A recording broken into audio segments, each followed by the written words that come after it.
Hello everyone, welcome to another Christmas video featuring our buddy DSP. We are watching his 2014 holiday special of Hate Live, his podcast. Now, I know now he has the pre-stream podcast and all that, but imagine if you just called it Hate Live podcast, huh? Pretty cool, huh? Yeah. Alright, let's get started.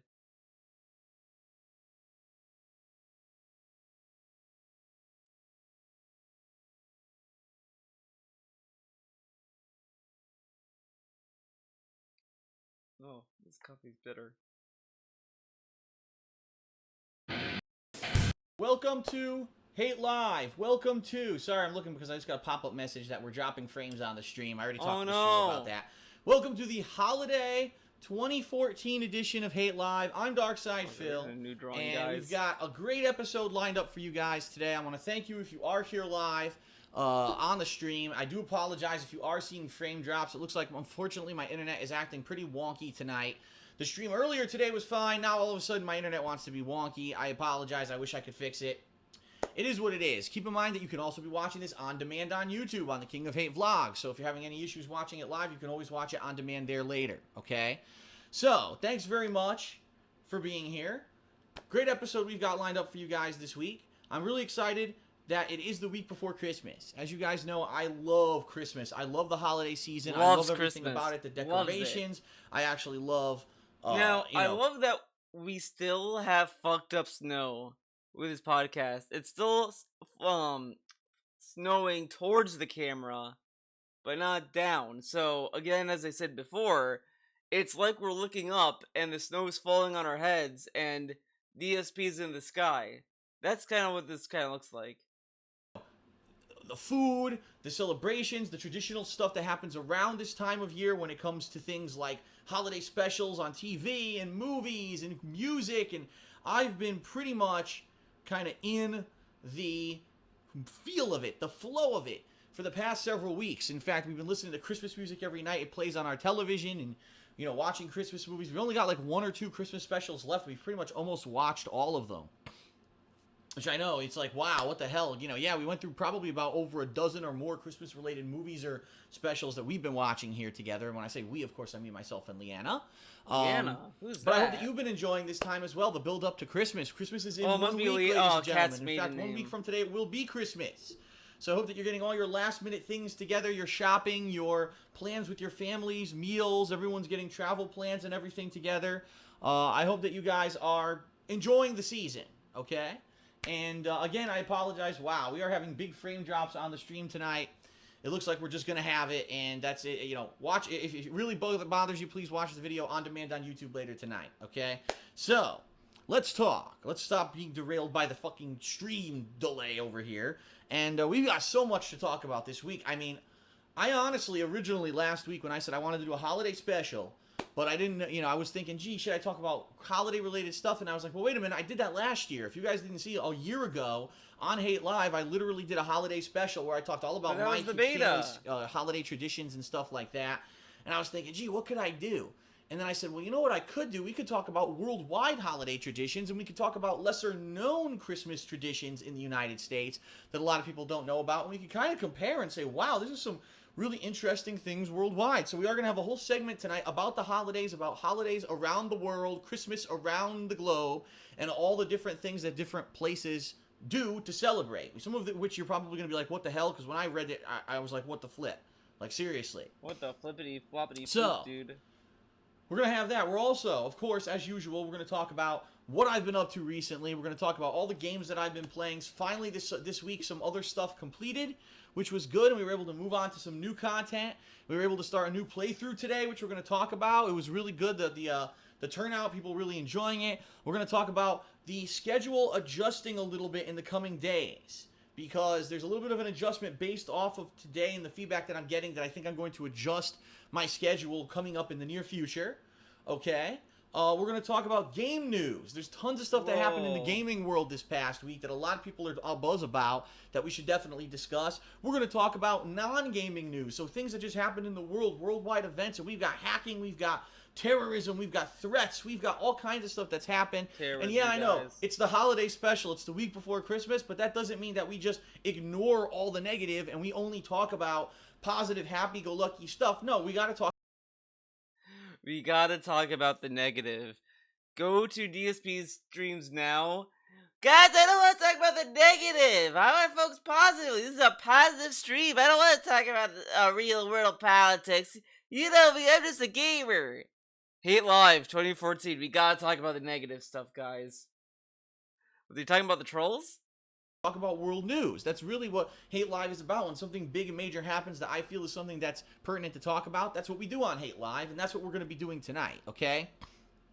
So really, we should basically have about 2 hours, I'm thinking, of a podcast. If we go a little bit short, what I may actually do is near the end try to take some Q&A from the stream chat like we did last time. However, I'm not guaranteeing that because, like I said, I've got a lot of stuff to talk about just in itself that I think really is going to be interesting to you guys, including 2015, some changes I'm making. I've got a brand new series that I've decided I'm definitely doing that I want to kind of reveal. I've only talked about it really on Twitter up to now. Oh boy.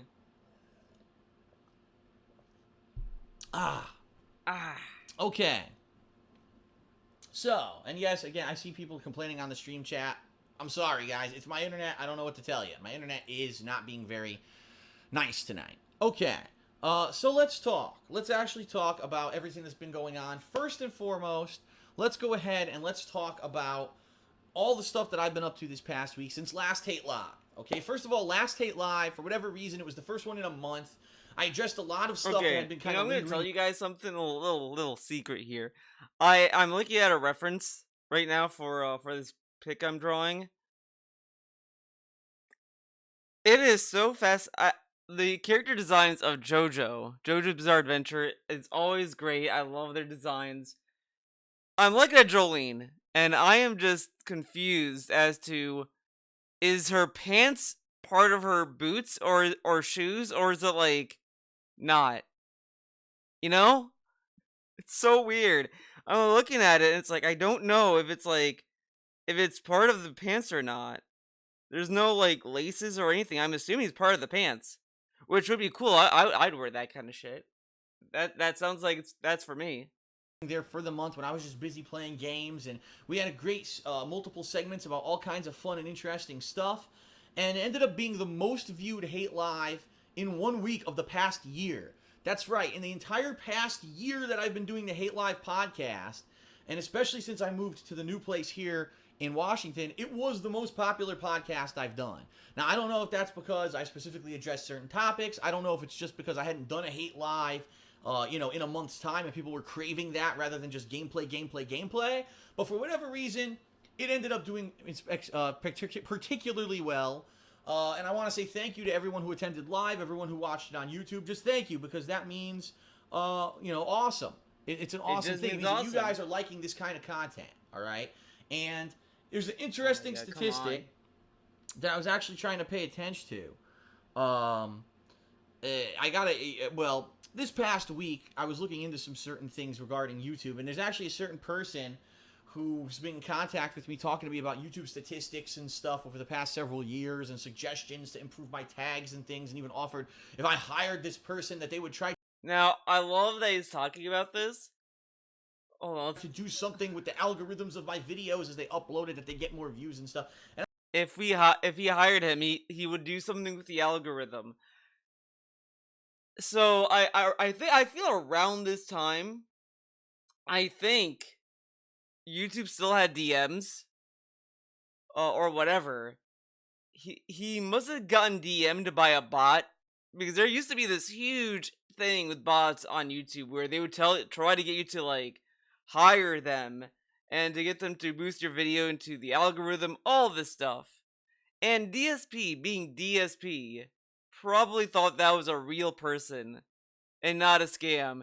This dude is so easy to fucking bait, I feel, with that kind of shit. Because that happened with him in Laveria. He almost got roped into that. And then with this. And then on Twitter, when a Twitter bot replies to him, he thinks it's a real person. Yeah, YouTube really replied to my tweet, guys. Yeah. And I never really paid attention to that stuff. If you guys know, I really don't pay attention to any of that stuff. For me, it's like, I'm going to create the content, I'm going to put it on YouTube, I'm not even going to really promote it that much. If people like it, they'll watch, and if they don't, they won't. And, you know, up to, you know, my whole existence. What happened to this Phil? This Phil sounds pretty cool. He doesn't care if people watch or not. If they watch it, they watch it. Support it, they support it. Now, DSP just assumes that everyone in his chat doesn't know how to do anything. They don't know how to comment, they don't know how to like, they don't know how to tip, they don't know how to super chat, they don't know how to do anything. But 2014 Phil had a little bit more faith in his viewers that they know how to use a website. Crazy. It's on YouTube, that's pretty much been the standard, where you don't see me constantly asking for subs, you don't see me constantly asking for thumbs up, you don't see me say watch this all the time, you don't see me doing a lot of the promotional and cross-promotional things that other YouTubers do. I've never really... And now that's what he does. This guy, I swear, it's like a journey in his career of becoming everything he hated over time. Over time, he more and more, he's became everything he said he would never be. He would never adopt direct capture, adopts direct capture. Oh, I'll never live stream. Oh, I'll never return to Twitch, returns to Twitch. Oh, I never do this, does it? Done. I never adopted those practices. And I think it sets me apart, but at the same time, I know for a fact that there's been missed opportunities when it comes to, you know, my popularity, simply because I don't do those things. But anyway, this person in particular wrote me and said, Phil, were you aware that your vlogging channel in the past year is doing way better? That you got a bunch of new subs. If you actually look on the views on average of all the videos on your vlogging channel, that your views have gone up. And do you have any idea why that would be? And I was like, well, I mean, because people maybe like to see me talk, or I don't know. If you actually, it's actually absolutely true. If you look at the end of last year, the end of 2013 versus this year, my vlogs are doing way better. Like, some of them are doing double as well as they did last year.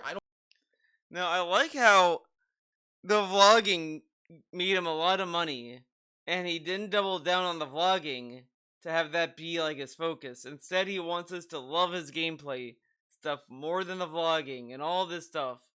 And now he has to force us to like it. Oh my god. I don't know why, okay? I don't know why. And he's like, I think I know why. Did you know that in early 2013 that YouTube completely changed their algorithms so that basically videos that get more watch time become more featured and or show up at the top of search results?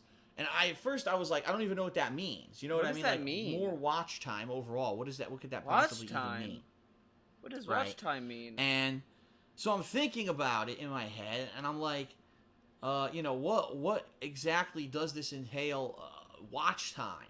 And I started thinking about it, and I'm like, watch time basically means the amount of time, the engagement on a video. So for example, if you're watching videos, okay, and you're watching a 2-hour vlog or a podcast, chances are you're going to watch that podcast for a longer period of time than a gameplay video. If a gameplay video on average is 15 to 20 minutes long and a podcast is 2 hours long, you're probably going to watch the podcast for a longer period of time than a gameplay video, and more people are going to probably do that, and because of that, it shows longer engagement.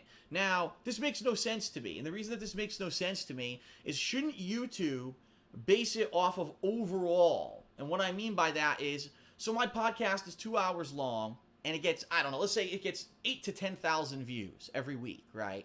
So 8 to 10,000 people watch 2 hours of footage, is a certain number of minutes watched, okay? Now, if I start a new playthrough, and the playthrough starts 15 to 20,000 views on part 1, and part 1 is only 10 minutes long. So 15 to 20,000 people watch the 10-minute long video, okay, versus 11,000 people watch the 2-hour long video. YouTube says by default that the 2-hour long video, okay, versus 11,000 people watch the long minutes watched, okay? And it gets, I don't know, let's say it gets 8 to 10,000 views every week, right? So 8 to 10,000 people watch 2 hours of footage, is a certain number of minutes watched, okay? Now, if I start a new playthrough, and the playthrough starts 15 to 20,000 views on part 1, and part 1 is only 10 minutes long. So 15 to 20,000 people watch the 10-minute long video, okay, versus 11,000 people watch the 2-hour long video. YouTube says by default that the 2-hour long video is more popular, and if you search, it'll show up higher above in search results than the shorter video. It sounds like a simply math because problem. People watched it longer. That makes no freaking sense to me. It makes no sense for YouTube to assume that the 2-hour video would be more popular. Probably because it's 2 hours and someone decided to sit through 2 hours of footage to watch it. That's my guess. Well, apparently from what I've been explained about YouTube, that yeah, this is what they've done. They actually changed the way that everything on YouTube works as of early 2013. And it's funny that that's mentioned, because in early 2013, I noticed something. And you guys, if you're longtime viewers, you know that I've got a few videos out there that have over 1 million views. In fact, one of my most popular videos ever was my Spider-Man Web of Shadows playthrough, which was one of my very first game playthroughs that I ever did on YouTube.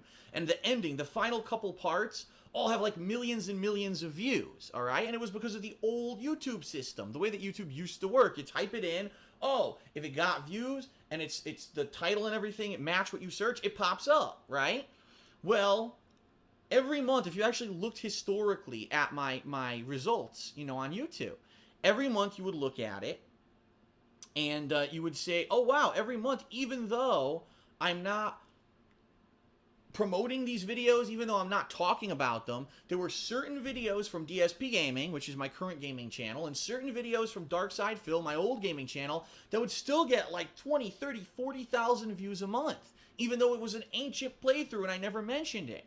And it really was because it used to be that if you type in certain criteria, you'll get what you look for. If I want to see what's the most popular Spider-Man Shattered Dimensions playthrough ever, you type that in, it'll show up, my video would show up and people would watch it. Now, that's not the case anymore. YouTube changed it, so if you say, I want to see, I'm trying to think of a game that I played like way in the past. BioShock. I want to see someone's BioShock 1 playthrough. And you just type in BioShock, it's actually going to give you a playthrough first for someone who just made longer videos. So if someone played BioShock and had an hour-long video, that would show up in search results above someone who had more views.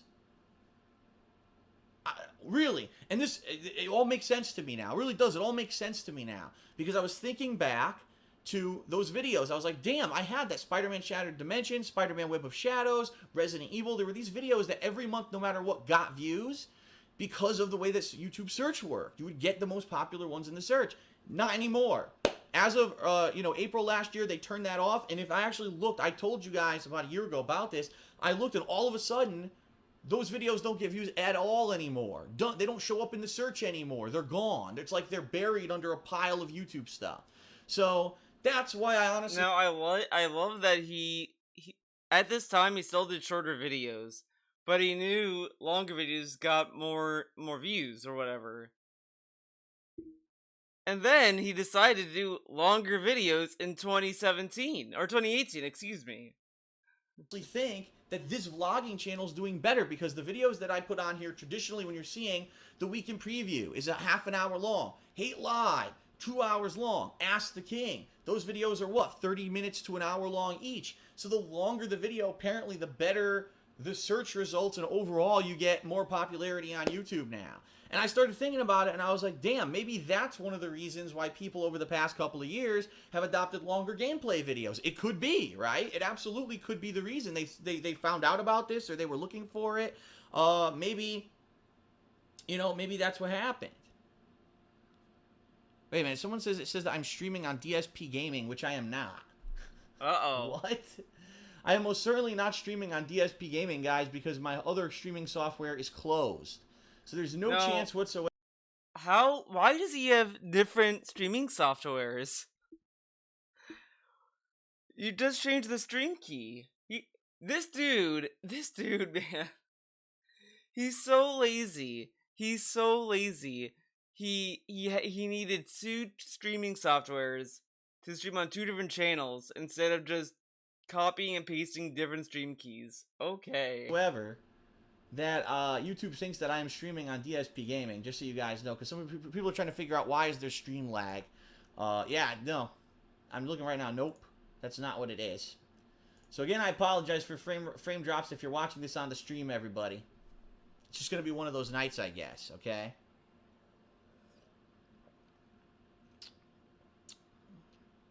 Okay, so...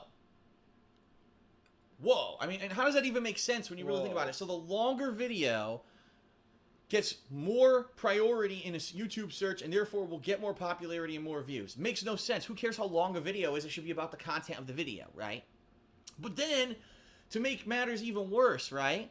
I don't know how many of you know this, and I've been actually talking about this to a few people on Twitter the past week, because there's still some people who are maybe relatively new to my content, and they say, Phil, why is it that when you upload gameplay throughs, that you tend to do shorter videos? And what I mean by that is, okay, when I do a gameplay video, it's 10 minutes to 15 to 20 minutes. And I've been trying, quite honestly, I have been trying recently, except for the case of like Street Fighter or whatever, I've actually been trying to do longer gameplay videos overall. And what I mean by that is, you know, I'm trying to go around 15 to 20 minutes per gameplay video. And sometimes I screw up and I do a really short video, and sometimes I screw up and I do a really long video. But overall, I am trying to make my content a little bit longer because people have been asking for that for a long time. Now, overall, why do people... I like how people have been asking for longer videos. He's been making them slightly longer. I think it was like 30 minutes he'd do. But then, after that, he just refused to do it. And then he only made his videos longer by an hour in 2018 because he was losing money. Again, DSP fans will eventually have to know, for DSP to change and to update his, like, business, he has to make $0 for a very long period of time, which is insane. You would think if he's making money, that money would go into the business. But no, if he makes no money, then somehow money will get thrown into the business. I don't know how that works, but it's DSP. Want longer videos. There's two reasons, quite honestly. Number one, because the big YouTubers do it. Yeah, those big YouTubers who they upload 2 videos a day, you know, an hour of footage a day, and they get 2 million views. Yeah, they can upload 2 videos a day of a half an hour to an hour long footage because they're getting millions of views on each fucking video. I mean, I was around before them.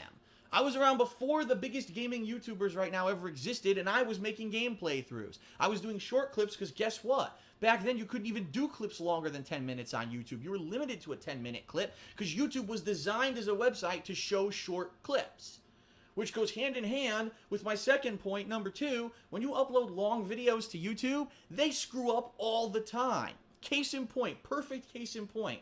This past Sunday, I played Street Fighter 4 Omega Mode. This is this new DLC free mode for everyone to basically play Street Fighter. This new mode of Street Fighter that Capcom, it's like the last hurrah for Street Fighter 4. I did a half an hour video of me sitting in training mode and using multiple characters in training mode, and then I played a bunch of matches that probably lasted 3 to 5 minutes each. All of the matches showed up first, even though I uploaded them second. And those videos, those half-hour-long videos, took 4.5 hours to show up on YouTube. Now, that's not just me. That's not just my capture software. This has happened with multiple capture softwares. Back when I used to use my camera, not capture software. This is par for the course for YouTube and always has been. YouTube doesn't like long videos. Thank you, Phil. I need this for reference. I just need to see the space when you upload any video that's like longer than 15 minutes to YouTube, the website. So I would say it's like a. Oh, it's hard. It's hard. Maybe it's like 1 and 1.5 eye. Site has all these problems. It gets hung up in processing. It gets hung up here and there. Sometimes it'll publish, but not. So it'll show up like it's like a 380p video, but then the HD version doesn't show up for 7 hours. All these issues happen when you make long videos on YouTube. And I've noticed it firsthand with Hate Live. This past 2 years that I've done Hate Live, it takes forever to show up. Tonight, I have no clue when this will actually show up on YouTube. Zero. I have zero clue. And, you know, that sucks. It sucks that I have no clue when my content will show up. I have no control over it. I'm at the mercy of YouTube. So when people constantly say to me, Phil, why do you upload shorter gameplay videos? Other big Let's Players and YouTubers do 30-minute to an hour-long gameplay clips, and you only do 10 to 15 minutes. It's quite simple. Number one, because I have a business that was based off of 10 to 15-minute gameplay clips. The reason that I've been able to do this for a living... Now, I don't understand how this works. How is his business designed to be 10 to 15 minute videos? It's designed that way in the sense of how he can milk money and how he can like game the system. But his business is just uploading videos and playing video games. There's really no like reason for his business to fail by... It makes no sense, because if he makes the videos longer, he'd be doing what the algorithm wants, right? He would get more eyes on his content. So, if anything, his business design is outdated at this point. It's not gonna work because he's not getting more viewers at all.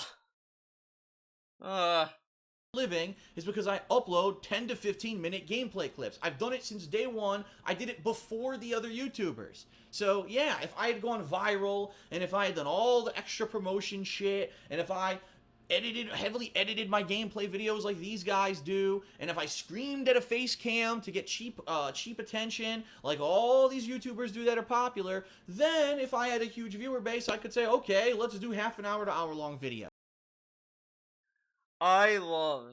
He would do like half an hour videos or whatever if he was making a lot of money, right? He was doing half an hour videos in 2015, 2016.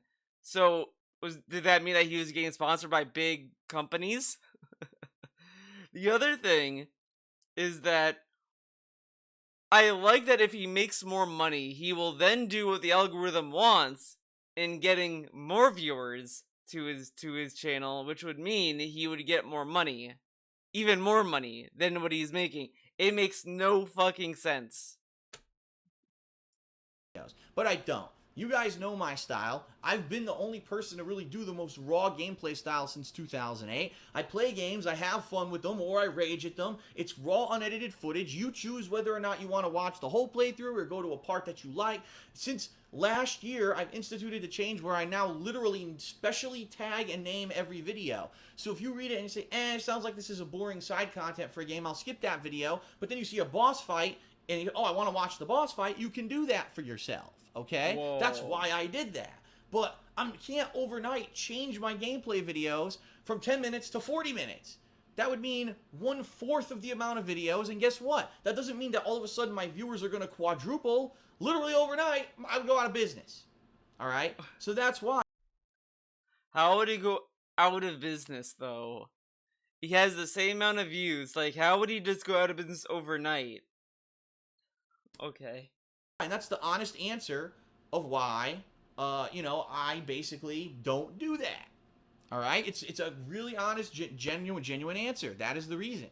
In addition, I guess that's why he filed for bankruptcy more than pretty much anyone who's my direct competition. And I upload more videos on a daily basis than anyone who's my direct competition. Wait, what? Game on a daily basis more than pretty much anyone who's my direct competition. I like that he thinks this is like a flex. Like, I game more! No one cares how many games the content creators play. People just want to watch people play whatever. And I don't know why he wants to flex this, because it's all he does is just play video games, hit start record, upload. That's all he does. And he wants that to be a job. Usually, if you look at his competition guys, for the most part, I don't really care about Game Grumps, so I don't know what they do on the other hand, but at least the people I watch, they usually do gameplay streams as like a side thing, like a little extra thing that they throw in. Like I think I talked about this even in the last video, but like Frank Howley, for example, he works for NoClip, who does a lot of videos on game documentaries, whatever. He does that. And then he also streams on Twitch, whatever game he's playing or whatever. And it's like, yeah, that's like a side thing. That's not his business. His job isn't Twitch. his job is something else, and he's just doing gameplay streams as like a side thing, pretty much. Garrett from Meg64 does the poorly played streams, where that is also a side thing that he's doing on the side. That's not his main job. He's just doing it like along with what he does at Meg64, etc. All these people do gameplay streams as like a side thing. DSP is the only person that does it as a main thing and can get paid for that, as if it was like a main thing. It's crazy. And I upload more videos on a daily basis than anyone who's my direct competition. So, for example, again, these people who, but they only upload 2 videos a day and they're an hour long. Yeah, okay, 2 hours of video footage a day. My first stream alone is 3 to 4 hours long. My second stream is 2 hours, and all that footage goes live, plus usually a vlog. Dude, he has had the same runtime for his streams since 2014. This is how much DSP's in a rut right now. He has been doing the same shit for years, and he has only gotten worse. So you're talking 5 to 6 hours, if not more, of gameplay a day that goes live on my channel. Do you really think that I could sit there with all these videos that are half an hour to an hour long, just sitting and processing, locked up? And ideally, that's the problem. That's the problem, guys. Ideally, that is the problem, is that I am uploading more than anyone else, and I want to get it out as soon as possible, because the next day you're getting more content of that game or whatever. You want to watch it as soon as possible so you're caught up for the continuation of that game playthrough. And it wouldn't work. If I were doing hour-long videos of gameplay and they got stuck in processing for 4 or 5 hours a pop, it wouldn't work. You would never be able to watch the videos in order. You'd be waiting endless. If one video sticks for 5-6 hours, now I got to re-upload it. You know what I mean? It just wouldn't work. And for my gameplay style, it doesn't work. For my upload style, it doesn't work. And ideally, what you got to realize is that, yeah, there may be people out there who found successful formulas, right? I agree with you. And a lot of them kind of copy off of each other, and a lot of them do the same thing. If you watch my stuff versus theirs, you will see a huge, tremendous difference. All right? There always has been a huge, tremendous difference between myself and other people who are trying to do this for a living. Huge difference, and, I pride myself on the fact that I do it my way. And there may be people that don't like my way. Fine. There's plenty of people who are trying to do this for a living. And, I pride myself on the fact that I do it my way. And there may be people that don't like my way. Fine. There's plenty of alternatives. You know what I mean? And far be it from me to say, don't go check out someone who does gameplay your way. But what I don't like, and there may be people that don't like my way. Fine. There's plenty of alternatives. You know what I mean? And far be it from me to say, don't go check out someone who does gameplay your way. But what I love that that has always been a thing in DSP. If you don't like what I do, watch someone else. That's fine. But this is the most mundane, tame way of saying it. Now when he does this kind of shit, he always frames watching someone else negatively all the time. And I will say, I'll give him a little bit of wiggle room and say that he's probably doing it unintentionally. DSP is that kind of guy that I think he says something, but he doesn't understand how it can be perceived. You might say something and someone might be upset and you might not understand why. You might say something that, to you, it doesn't sound like a big deal. But if someone is like, hey, that's kind of fucked up or whatever, because it's in the moment. And someone might explain it to you, and you might say, oh, okay, I get it. Or whatever. But now, when DSP does this, he's like, I don't like these other people. These are, billionaires. They're, they're like shills, man. They're sellouts. And look, if you like that kind of content, that's fine. I just want to play my games my way, man. If you don't want to see me play, okay, here's a better example. Let's say that you want to watch a DSP play Halo on Heroic. Or is it Legendary? I think it's Heroic is the hard, I believe. Whatever, the hard difficulty. I don't want to play on hard. I'll play on normal. If you want to watch someone play on hard, that's fine. Go watch someone else, okay? I'm sure he's going to be challenging himself and, trying his best to be, challenging hard. I just want to be me, man. He's doing that. You can go over there. I guess it's more negative towards the chat, I guess. Whatever. You know what I mean if you've seen DSP streams. I don't like are the people, not the people, by the way, who are very legit and very calm and very fair, and they'll go on Twitter and they'll ask an honest question. Phil, I'm just curious, why do you do this? Why do you have shorter gameplay videos? Why do you do this? Other, Phil, popular gaming why do you YouTubers? do this? And I answer nice and honestly and Look how you have to, like, talk to him. You have to, like, walk on eggshells. Just ask a question. Like, go on Twitter and they'll ask an honest question. Phil, I'm just curious, why do you do this? Why do you have shorter gameplay videos than a lot of other, popular gaming YouTubers? And I answer nice and honestly and calmly, But then you got the person who's like a bigot, like literally a bigot against, wow, you don't do the formula, you don't do the norm, how dare you do something different from everyone? Loves calling people bigots over not watching his content or whatever, which blows my mind because bigots are usually just like racist, sexist, that kind of shit. And he's like, I don't know, I've heard some bigots against Hades, man. I love Hades, and no one seems to watch it, man. It's like, what? And then he says, bigots here. Why? Someone else, unacceptable, and flail their arms. You're not the common denominator. You're not the status quo. Therefore, you by default suck. And I hate you, and I'm going to shit on you. I'm going to tell everyone that you suck. Those are the kind of people that are just miserable. It's like, if you don't like something, don't bother with it, period, right?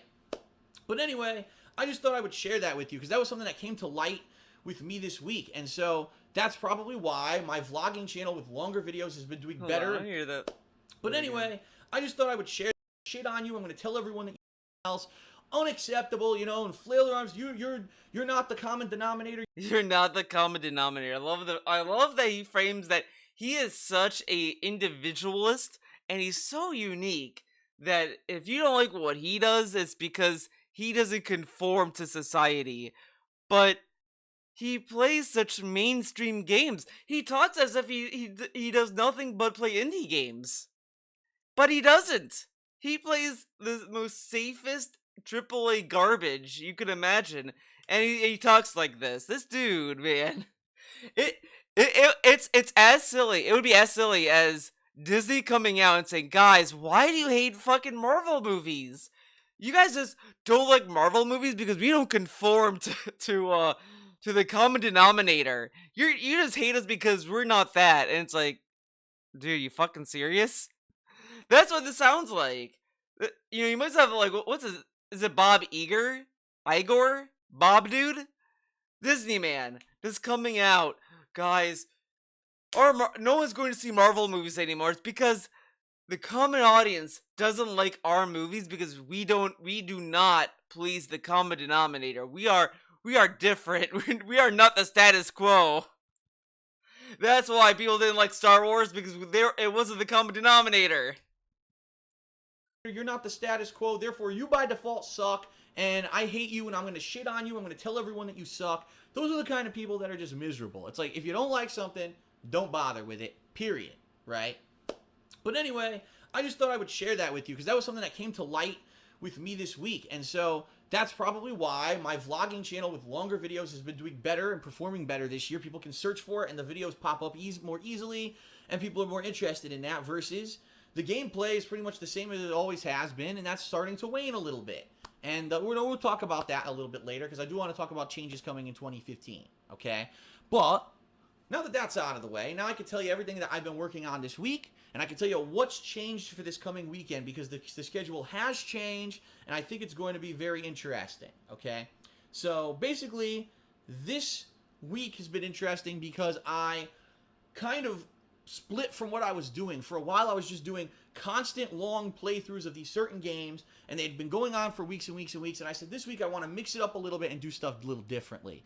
And so what I did was that on Sunday, I actually did my very first set of WWE, both real pay-per-view and fantasy simulation matches. And I could tell you, it was a completely mixed bag when it came to fan reaction, and I'm not sure why, and I hope that maybe I can get some feedback. Not sure why. It looks to me that for the matches that were just plain vanilla simulations of matches from the pay-per-view, it was like, some people watched it, but it wasn't like, wow, it's not a big deal. For some of the matches where I used fantasy characters, like, for example, the final match that I simulated was a fantasy Royal Rumble that included such characters from, like, Iron Man from the Marvel Universe and Batman from the DC Universe. You had Jason Voorhees in there. You had Shaq at the end of the Royal Rumble. It was just the most out-of-control Royal Rumble because of the insane variety of characters and the hilarious animations and all the stuff going on during this Royal Rumble. That video almost has 10,000 views, and it's only been a few days. So it's like, a pure fantasy match did great. The pure sim stuff was kind of like, people who were interested in wrestling watched it. Everyone else kind of skipped it. And then there were ones in between that really, I don't know. It's hard to judge. It's weird. There was one match that I did Ryback against 2 mystery opponents. I don't want to spoil who they are because they are fantasy characters. It was really funny. And it was like, I don't know. It just didn't really catch on. Yet the Royal Rumble match did. So what I'm trying to do is gauge what is it that people like versus what people don't like, because I want to do more of that for you. I want to entertain you with fun stuff rather than, well, I'll do the plain vanilla Sims, but I also want to add in some variety for everyone else who's really interested or maybe isn't a fan of wrestling but wants to get into the fantasy matches. So I'm trying to find a nice balance, okay? And we'll see what happens with future pay-per-views. Obviously, with the Royal Rumble pay-per-view coming up, that's one of the biggest ones of the year, and I'm probably going to do simulations of that, and we'll see what happens with that, okay?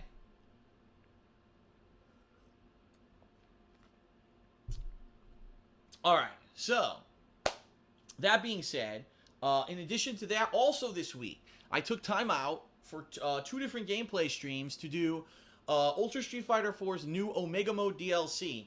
This is the last hurrah for people who love Street Fighter 4. After 6 years, the game's finally going to be retired this year because it's been announced Street Fighter 5 is in development. They even had a big match of it, which I'm going to talk about in gameplay news, so I'm not even going to really talk about it here at this point. But yeah, we know Street Fighter 5 is on the horizon. I can't wait for the Street Fighter 5 segment, I'll be honest. I did a video about his journey through Street Fighter 5.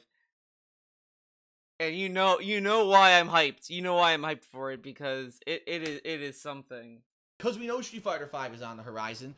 Most people are kind of like, that's it, throw in the towel for Street Fighter 4. But I wanted to check out this final DLC because it's free, and because it really was the first time that things just kind of rebalanced. And what I mean by that is they actually concretely changed stuff in the game versus, a minor gameplay tweak here, a speed recovery frame change, and a little bit of damage change or property change. Now, I love that he is so like, it's a major change, not just like frame or property changes.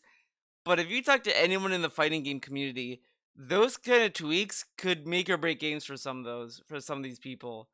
Like, there are a lot of people who get upset over like frame data changes or whatever the fuck. And DSP is here telling us, that's not a big deal, but whatever.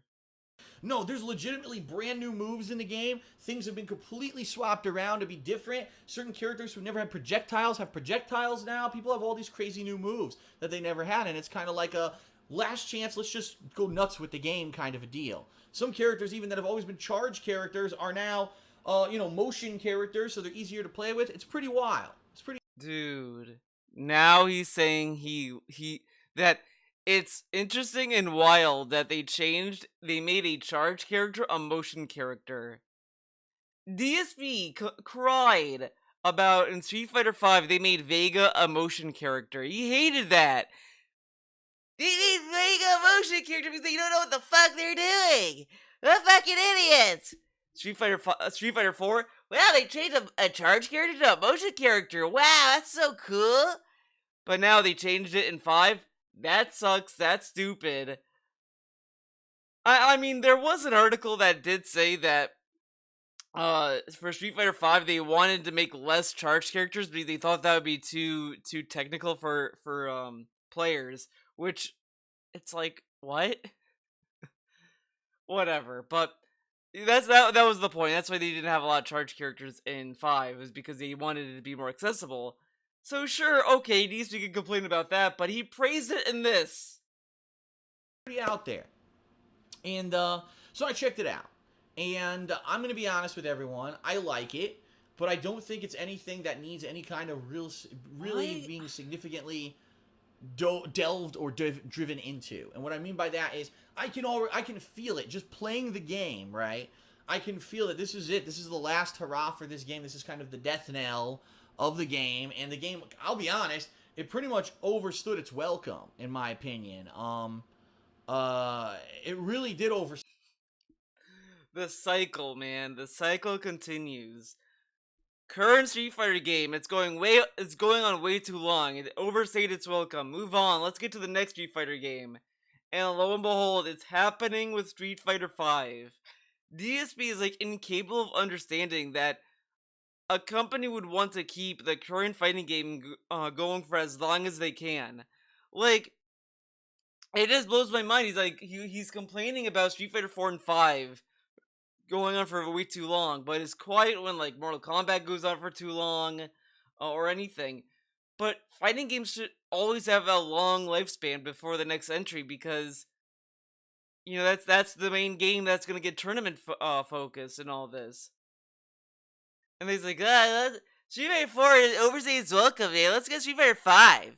Okay. Oh my God, there's so many Street Fighter 5 DLC. Oh my God, let's move on to Street Fighter 6 already. And then Street Fighter 6 will come out, and you fucking know, in like 2 to 3 years of Street Fighter 6 getting DLC, he's gonna want that game to be killed. Can we just finish Street Fighter 6? It sucks. I want Street Fighter 7. Give me Street Fighter 7. But now he can't wait for Street Fighter 5. And it's funny because he has hated games that had yearly releases for a while. But it's such bullshit, because when Assassin's Creed did not get a release last year because they had one, no, this year, because they had one last year. Oh man, this year's so weird for gaming, man. There was no Assassin's Creed. And it's like, yeah, because it's not yearly anymore. This dude wants games to come out every year so he doesn't have to worry about finding a game to play. And he wants new Street Fighters every, 2 years, I'd assume. Stay its welcome. 6 years for the same game. And yeah, Street Fighter 4 had 25 iterations. Okay, not really. I think it was like 6. But still, it's too long. You know, in the 90s, when there were versions of the arcade game coming out and people were like foaming at the bit to play more, okay, but not in a modern day. You can't have the same game have updates for 6 years and expect it to have any kind of longevity. Just take a look at, during the time that Street Fighter 4 came out, all the different other fighting games that came out. How many Tekkens came out? You had Mortal Kombat and Injustice. You know what I mean? Like, there were games that had multiple iterations coming out during the time of Street Fighter 4, and it really is time for Street Fighter 5. Okay? Yeah, I agree. So, basically, I played it on Monday. I liked it, but do I really feel like going through the entire cast of 5 million characters and learning all their new moves? Absolutely not. So I played with a variety of characters that I really enjoyed playing with. I did one more stream of it the other night, where I played with Dan and DJ, who I both feel are very different characters with the changes that they made to them. And I thought about it, and I said, do I want to do another stream? And originally, I was going to do tons of streams of this, but after doing it, and even seeing, I'll be honest, seeing the reaction to it, a lot of people are just saying, we're burnt out on Street Fighter. We don't really care that much about burnt out on Street Fighter 4. Now they're begging for 4. They're begging for it, because now he just plays fucking Super Turbo. It's so boring. That game fucking sucks. About it anymore. It's to the point where when the new Street Fighter comes out, absolutely. When Street Fighter 5 comes out, we're there. We definitely want to freaking see it. But at this point, at this point, does anyone want to see Street Fighter 4? And the answer is probably no, especially when there's so much stuff going on with, other games, ongoing game playthroughs that I've had that basically, people want to see continue. You want to see Dragon Age, you want to see Pokemon, you want to see the new games that I just started, Kingdom Hearts. People have been waiting for Assassin's Creed Rogue for a long time. People are saying you should go back to Parasite Eve and Tales of Exilium, get those done, because coming up in January, you got the new Resident Evil re-release, you've got Dying Light coming out at the end of January, and you want to be sure to be ready for those and not have 5,000 lingering playthroughs, alright? And that's fine. If that is the case, then that makes sense. If you don't want me, delaying things a ton in order to just play more Street Fighter, I can understand that. And so that's kind of what I'm balancing in my mind. And after, playing it twice, 2 streams this week, I'm probably going to say, okay, let's get back to business and the ongoing playthroughs, all right? So in addition to that, yes, I am actually continuing on with Dragon Age Inquisition. I'm carrying on with WWE 2K15 Showcase Mode, even though at this point, I'm going to be honest, I'm pissed at it, because it's the fucking story of CM Punk and John Cena, where they screwed CM Punk and made it the most awful storyline in years. So I'm really annoyed that that's the storyline that they kind of chose for this damn thing, alright? And,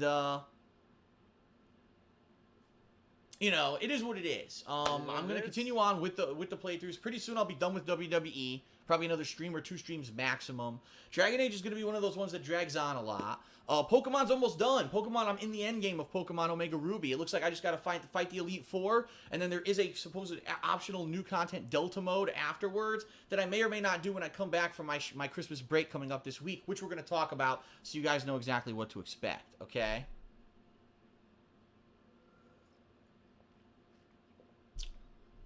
Alright. So, hold on one moment, everyone.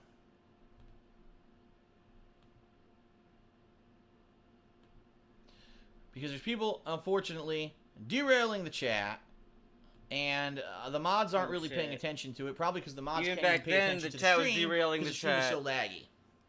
Sorry about that. So anyway, so now let's continue. So that's what I've been doing this week. Today was always different. Today we went out of the side of the box because the mods he doesn't with pay, all these ongoing playthroughs. Oh, and that's one thing that I want to talk about. We did start Kingdom Hearts 2 today. We're going to talk about that in a second. Okay. However, let's actually talk about what I've discovered in this past month. Oh, all right. Shit. In this past month, for the very first time ever, in the month of November, with all the games that were coming out in the month of November, I decided that I was actually going to do multiple game playthroughs at the same time. And what I mean by that is I was going to do upwards of 5-6 games at a time, and I was going to juggle between them, and I was going to do all this stuff. And I think in some regards it was working, and then it kind of backfired. And here's what I mean. I was warning everyone for months that when come November, there's going to be a ridiculous amount of games that are all going to come out at once. And because they're all coming out at once, I'm going to have to juggle between them. And there's going to be days, 3, 4, 5, days in a row where you might not even see me play the same games. Because there's so many that I'm going between that it's hard for me to even get back to the ones. And I think that for some games, that's fine. For example, a game like Far Cry 4, or even maybe a game like WWE My Career Mode, it's not that much of a big deal. Because is there an ongoing narrative? Yes and no. I don't think anyone was really watching Far Cry 4 to even know what was going on with the ongoing narrative. Let's face it, it was more about the gameplay. Same thing with WWE My Career. It was like, yeah, there was a career story, but it wasn't coherent. It was like different plot lines that were disjointed. So even if you didn't see it for 5 days, chances are if you jump back in, you didn't really miss anything. Compare that with an ongoing playthrough such as Dragon Age Inquisition, right? Something where there's an ongoing narrative, and if you see it once, and now you're like, man, I want to see the story continue. I want to see more of the side content of this good mission that Phil's been on, and he's kind of paused in between. And I'm waiting 4 days for me to get back into it, I think, hurt things in a lot of ways, okay? Keep in mind, that this is the very first time that I did this, that I chose to do that many games at once. And I'm going to say this. I think, honestly, for some games it didn't matter, and for some games it actually did hurt the playthroughs. Meaning, Dragon Age Inquisition, if I had stuck with it and I had played the heck out of it for 2-3 weeks, I don't mean every day, maybe every other day I do a major stream of Dragon Age Inquisition, that by now I'd probably be near the end, if not have beaten the game, and people would have loved the playthrough and would have said, this is amazing, it was a game of the year, you got through it, look at all the amount of characters, the narrative, and all that in the game. Unfortunately, that didn't happen. Unfortunately, I'm a month into the game, and I've barely scratched the surface, and at this point, it's like if people wanted to see it, they've seen it, or if they wanted to play it, they've played it. How many people are realistically going to come and watch the playthrough of the game that's over a month old? You know what I mean? I understand that, and that's kind of like what I've never been about. I've been the guy, DSP Phil, he's the guy. He gets the games on release day, he plays the hell out of them, right? And he usually beats them within a week or two. That's kind of been my thing since I started on YouTube. I wasn't the guy that uploads 2 videos. I love that. It's like, I'm the guy who beats games in a week. Mister, I don't rush games. I don't do this, I don't do that. He beats games in a week. But guys, he doesn't rush games. Only journalists do. Those fucking idiots, those losers. Videos a day, and the playthrough goes on for 4 months. But unfortunately, that's the situation I find myself in when that many games came out at once. So I think what I'm really going to be doing, in the past, in the future, if we get a situation like we did back in November, where there's so many effing games coming out at once, there's just too many for me to play at once. Rather than me say, oh, I'm going to juggle 6 games at once and try to figure out how to handle it, I don't think that's the right way to go about it, but I needed to know that. You know what I mean? I needed to mess around with it to figure that out. You needed to know that, guys. I think what I will do is I will probably take 2 to 3 games where I focus solely on those games, and those are the games that every couple days I'm playing. And then once I finish those games, I say, okay, slew number 2. So a perfect example here would have been something like this. It would have been, I'm going to play Dragon Age Inquisition, I'm going to play Far Cry 4, and the third game will be WWE My Career. And I'm going to juggle those 3 games until I start beating them, and then I'm going to move on to Pokemon, and then I'll move on to Smash Brothers, and then I'll move on to the next one, Far Cry 4, whatever. About this Jolene. That's really how I think I should have approached it. You know what I noticed about Jolene? At the most, and just I kind of ended up happening now is that I've got many games going on at once, right? Thick lips. I like medium lips, whatever. Lost interest or just tired of waiting. Lips is something. I get tired of waiting. I'll be honest with you guys. Right now, I want to play more Dragon Age. Right now, I want to play more Pokemon. And right now, I want to play more Kingdom Hearts. I do. I want to play all 3 of those games right now, but I cannot immediately play them all at once. You know what I mean? I'm only one person. You can't play. I guess some people could play 3 games at once on 3 TVs. You know what I mean? But absolutely wild. There were just so many AAA games that came out at once that there was no way for me to handle it properly. In the future, I think this is what I will do. I will actually, play less games at the same time, and I will put stuff off. And yeah, if it means that games like, unfortunately, Assassin's Creed, Rogue, and other stuff has to wait even longer, then so be it. They have to wait even longer. But I think that I got too derailed and Now, he says this, but all this means is that he's only going to focus on AAA releases and whatever. He would put games on... Back in the day, when a game got put on the back burner, we all knew what that meant. When a game was put on the back burner, that means he's done playing it. Parasite Eve was put on the back burner. Tales of Vesperia, whatever the fuck you said, was put on the back burner. Disgaea 5 was on the back burner. Okami. A viewer bought that game for him, and now that game is done. He's never beating it. Too distracted from having coherent and consistent playthroughs these past month and a half. And it was funny because it started out great. Every playthrough was doing great and everyone was loving it. And the next thing I know, well, Phil, when are you playing this game next? Well, Phil, when are you playing this game next? Because this is the one I want to watch and you're not playing it. And then after a couple of weeks of that, people start to lose interest. Shit, I'll be honest.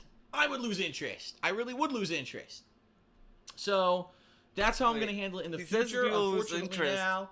Was that what he said? It's too late now. At least I've beaten Far Cry 4. I'm about to beat Pokemon. You know what I mean? I'm starting to get through to the end of some of these playthroughs, and we'll be able to have more consistent stuff.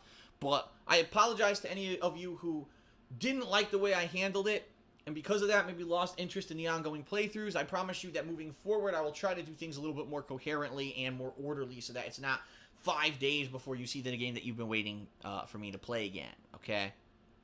All right. So, there you have it. That's kind of what I wanted to talk about in regard to the past month and all the content that I've been working on. Now let's talk about what I'm doing right now. Right now, ladies and gentlemen, I am starting Kingdom Hearts 2, the HD remix. I think it's called Final Mix, actually. That's what it was called last year. Kingdom Hearts Final Mix, Kingdom Hearts 2 Final Mix. I just started it today. On PlayStation 3, I did a stream of it, and people loved it. Let me tell you, it actually had the second most highest attendance of any stream that I've done since I started streaming on YouTube over a month ago, which of course shocked me. I'm like, okay, well, I guess people really want to see this, right? And I was very pleased. The stream chat was excited. They were active. They were engaged. They were talking about the game. They were talking about the gameplay. I love when he talks about his viewers as if they're like children or something, like they're pets or something. Guys, like, it's like he's coming home from work and he's telling his partner about how his kids behaved in class today. They were well behaved. They did not start a fight. They did not do anything. They just sat and paid attention to my lectures. That's what it sounds like. They were wondering how far I would get and when I would play it again and blah blah blah. So those videos, I believe it's about 2 to 2.5 hours of gameplay, have been uploaded to my YouTube channel, DSP Gaming. I'm still in the prologue. The game apparently has a 3 to 4 hour long prologue, which is fine. At this point, people are basically saying, Phil, this weekend you've got to play it again. Because we liked it so much the first time, we want to see it again, we want to see it continue more before you take time off for Christmas, which I'm about to talk about. So we want to see it again, and we don't want to have to wait, 2 more weeks before you ever play it again. So I've decided that I'm going to readjust my schedule for these next several days leading into the Christmas week. So let me basically give you guys the heads up on what exactly to expect so that you know exactly, what I'll be doing in the next few days, rather than just kind of scratching your heads and say, what the hell is Phil playing, because he's just rescheduled the schedule 400 times, okay? So tonight, obviously, Hate Live will be going live on the King of Hate vlogs. Duh. Tomorrow, which is Friday, will be the continuation of Dragon Age Inquisition on first stream.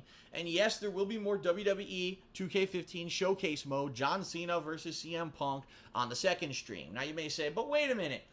Phil, you just said that you don't like that plot line or whatever. Yeah, but I'm 6 matches into it. It's 19 matches, so it looks like another...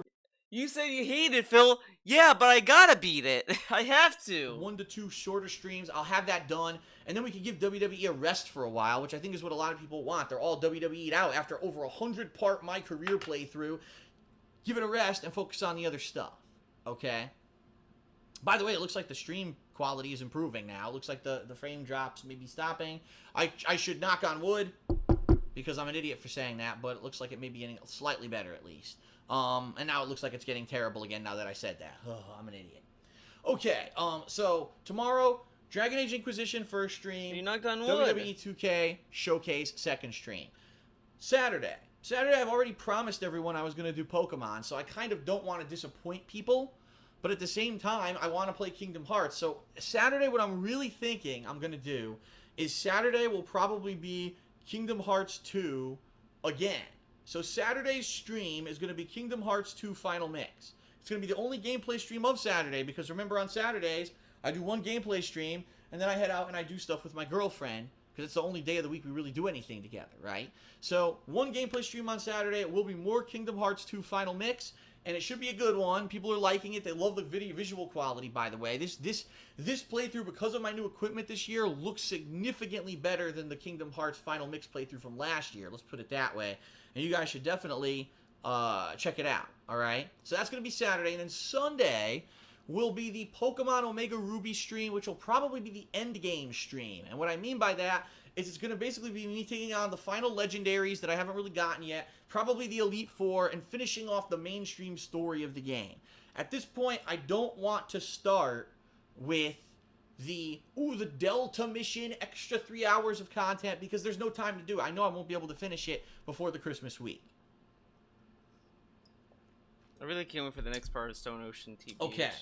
So that's kind of the approach I think Stone Ocean is my favorite JoJo. Kingdom Hearts, Sunday, Pokemon. And this is coming from a guy who loved Diamonds Unbreakable. That was cool. That was such a rad one too. Whenever I get to do it, okay. So that's what you can look forward Golden to. Wind was good. I like that too. There will be a new DSP Tries It this weekend. I don't know. Okay. In addition to that, Sunday. I think there were more side characters than that I did not like. But I don't know if I'll be able to. Well, I like the side characters more in Stone Ocean. Formally, I will at least do a mini video where I'll explain to you how the week's going to work when it comes to fan appreciation, because I'm about to explain this whole situation. On Sunday night, my parents are flying in from Connecticut. Oh boy. So Sunday night, no content at all. No second stream, nothing. Because Leanna and I are going to be heading over to the airport to pick up my parents. And my parents will be here for a week. They're arriving on Sunday and leaving that following Saturday. So they're going to be here more often than not. They're going to be in the house. They're probably going to want to do, oh, look, Phil never hung this painting, or Phil never did, or we could clean this. This is how my parents are. They show up. Phil never did anything. Say, we can improve this, and we can do this. My dad has to help me fix my toilet, because my toilet broke about 2 weeks ago. And remember when the thumb was for cat? The toilet. You know, the toilet. My wife. Whoops. So, okay. his parents came from Connecticut to fly all the way to Washington. You would think, right, that, oh, DSP's gonna let his parents rest from a long flight because of jet lag or whatever, right? Guess what DSP had his dad do the second he flew into Washington? The fucking plumbing. He was like, alright, Dad, I need to fix the toilet. That was the first thing he did. Like, that could not wait a day. And, do you see? Phil never did, or we could clean this. This is how my parents are. They show up, and immediately they say, oh, we can improve this, and we can do this. My dad has to help me fix my toilet, because my toilet broke about 2 weeks ago, and I don't have any clue how to fix the insides of a toilet. Like, I'm looking at it like, this is an ancient mechanism, and this plastic thing snapped off, and I'm going to have to rip the whole thing out and reinstall it, and I don't know how to do it. So my dad and he's going to teach me how to do it. The ancient mechanism of a toilet, guys. ancient technology. The other thing I like is that he said that his dad is gonna teach him how to fix the toilet. Now, I know he had sink problems in the kitchen in 2017, but I think there was another toilet problem he had, eventually or whatever, right? I think. But anyways, the point of the reason I bring it up is because I guarantee this fucking guy did not learn a thing. DSP's probably that fucking guy that's like, yeah, can you teach me how to do something? You teach him, right? You show him how to do it, you fix the thing along the way, and DSP, that guy, did not retain anything and was like, alright, thank you, bye. And you're like, okay. And then you leave, and then you realize he didn't learn anything because the thing broke again, and he doesn't know how to fix it. So his dad taught him how to fix the toilet, yet when the shower was busted, he couldn't figure out how to fix that. He couldn't figure out how to fix the sink. He had to call a plumber. Now, it's fine if you need to call a plumber. Like, maybe you don't want to fucking deal with that shit, right? Okay, fine. But DSP, Mr. I can't afford anything, has no interest in learning how to do stuff on his own? I guess the fear of him is that he'd probably break it and cause a bigger problem than what happened, I guess. But again, it's fine if you want to call a plumber. I would not fault people for calling handyman like that. That's why they exist in the first place. But I mean, come on. If his dad taught him something, he should learn something, right? Do it, and that's one of the things we're gonna do while they're here. I know, right? My dad's coming for Christmas. He's gonna help me with my toilet. But anyway.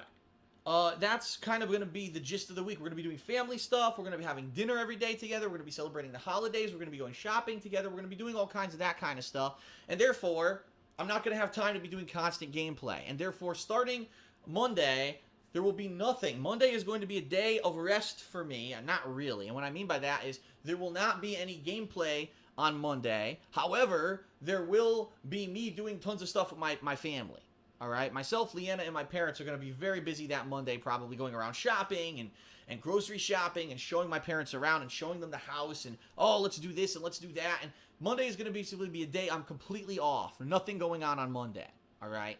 On Tuesday, starting on Tuesday, every day, my one main gameplay stream, because there's only going to be one gameplay stream a day, one a day next week, is going to be fan appreciation.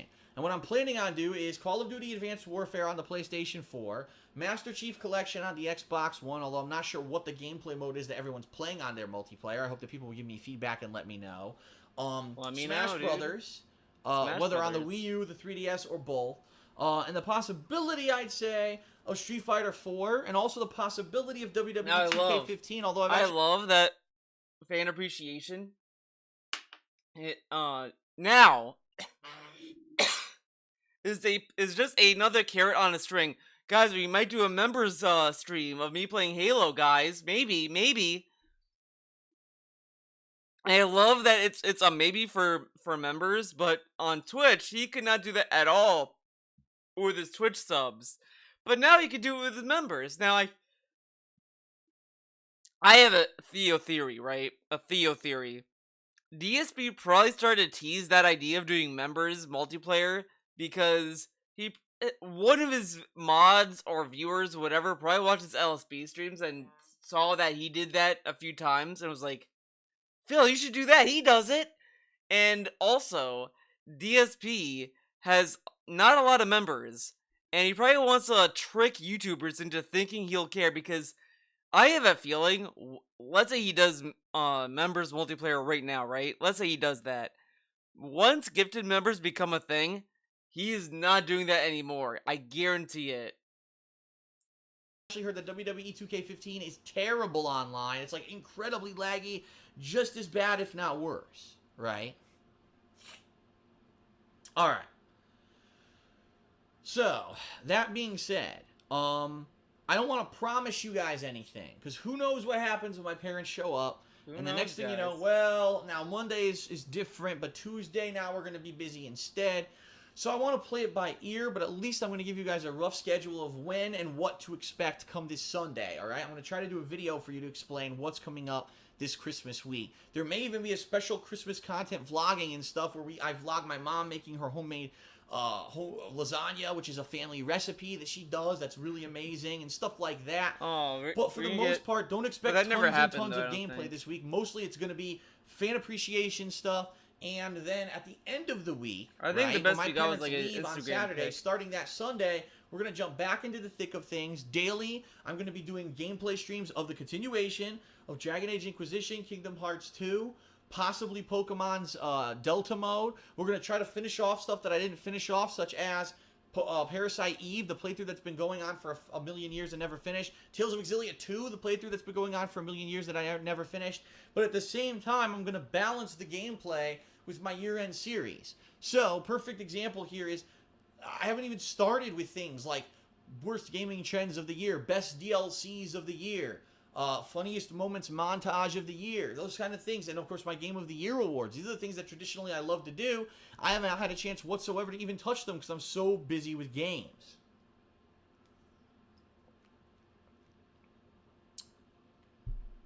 So, that being said,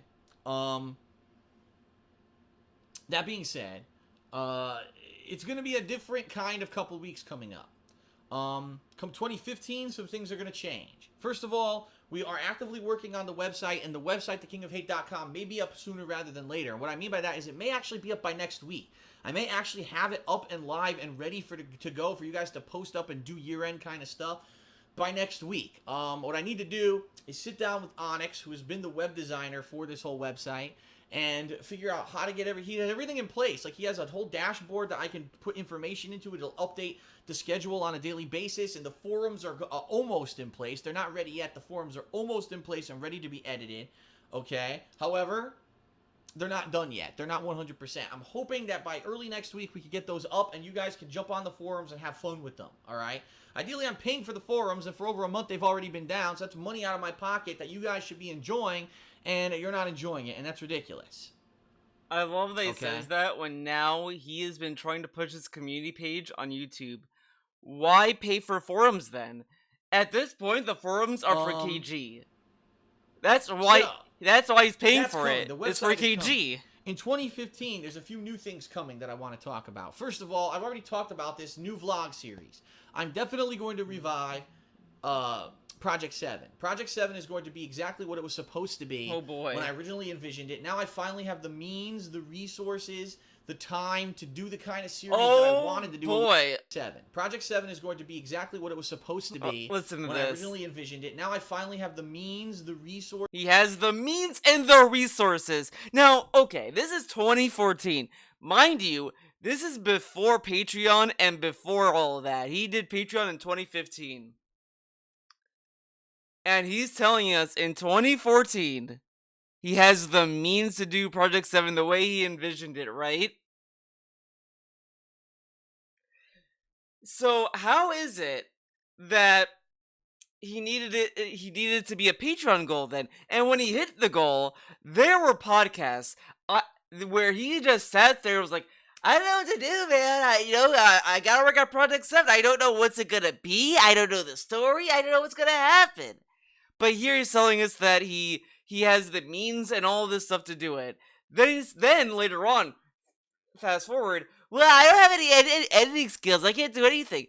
But how did he have the means to do the show the way he envisioned it if he doesn't have Respect the Pack anymore. He doesn't have Rambo, he doesn't have Howard, he doesn't have Respect the Pack in 2014, and he's telling us he has the means to do Project 7. This is where the clown world starts with Project 7, and he starts hyping it up.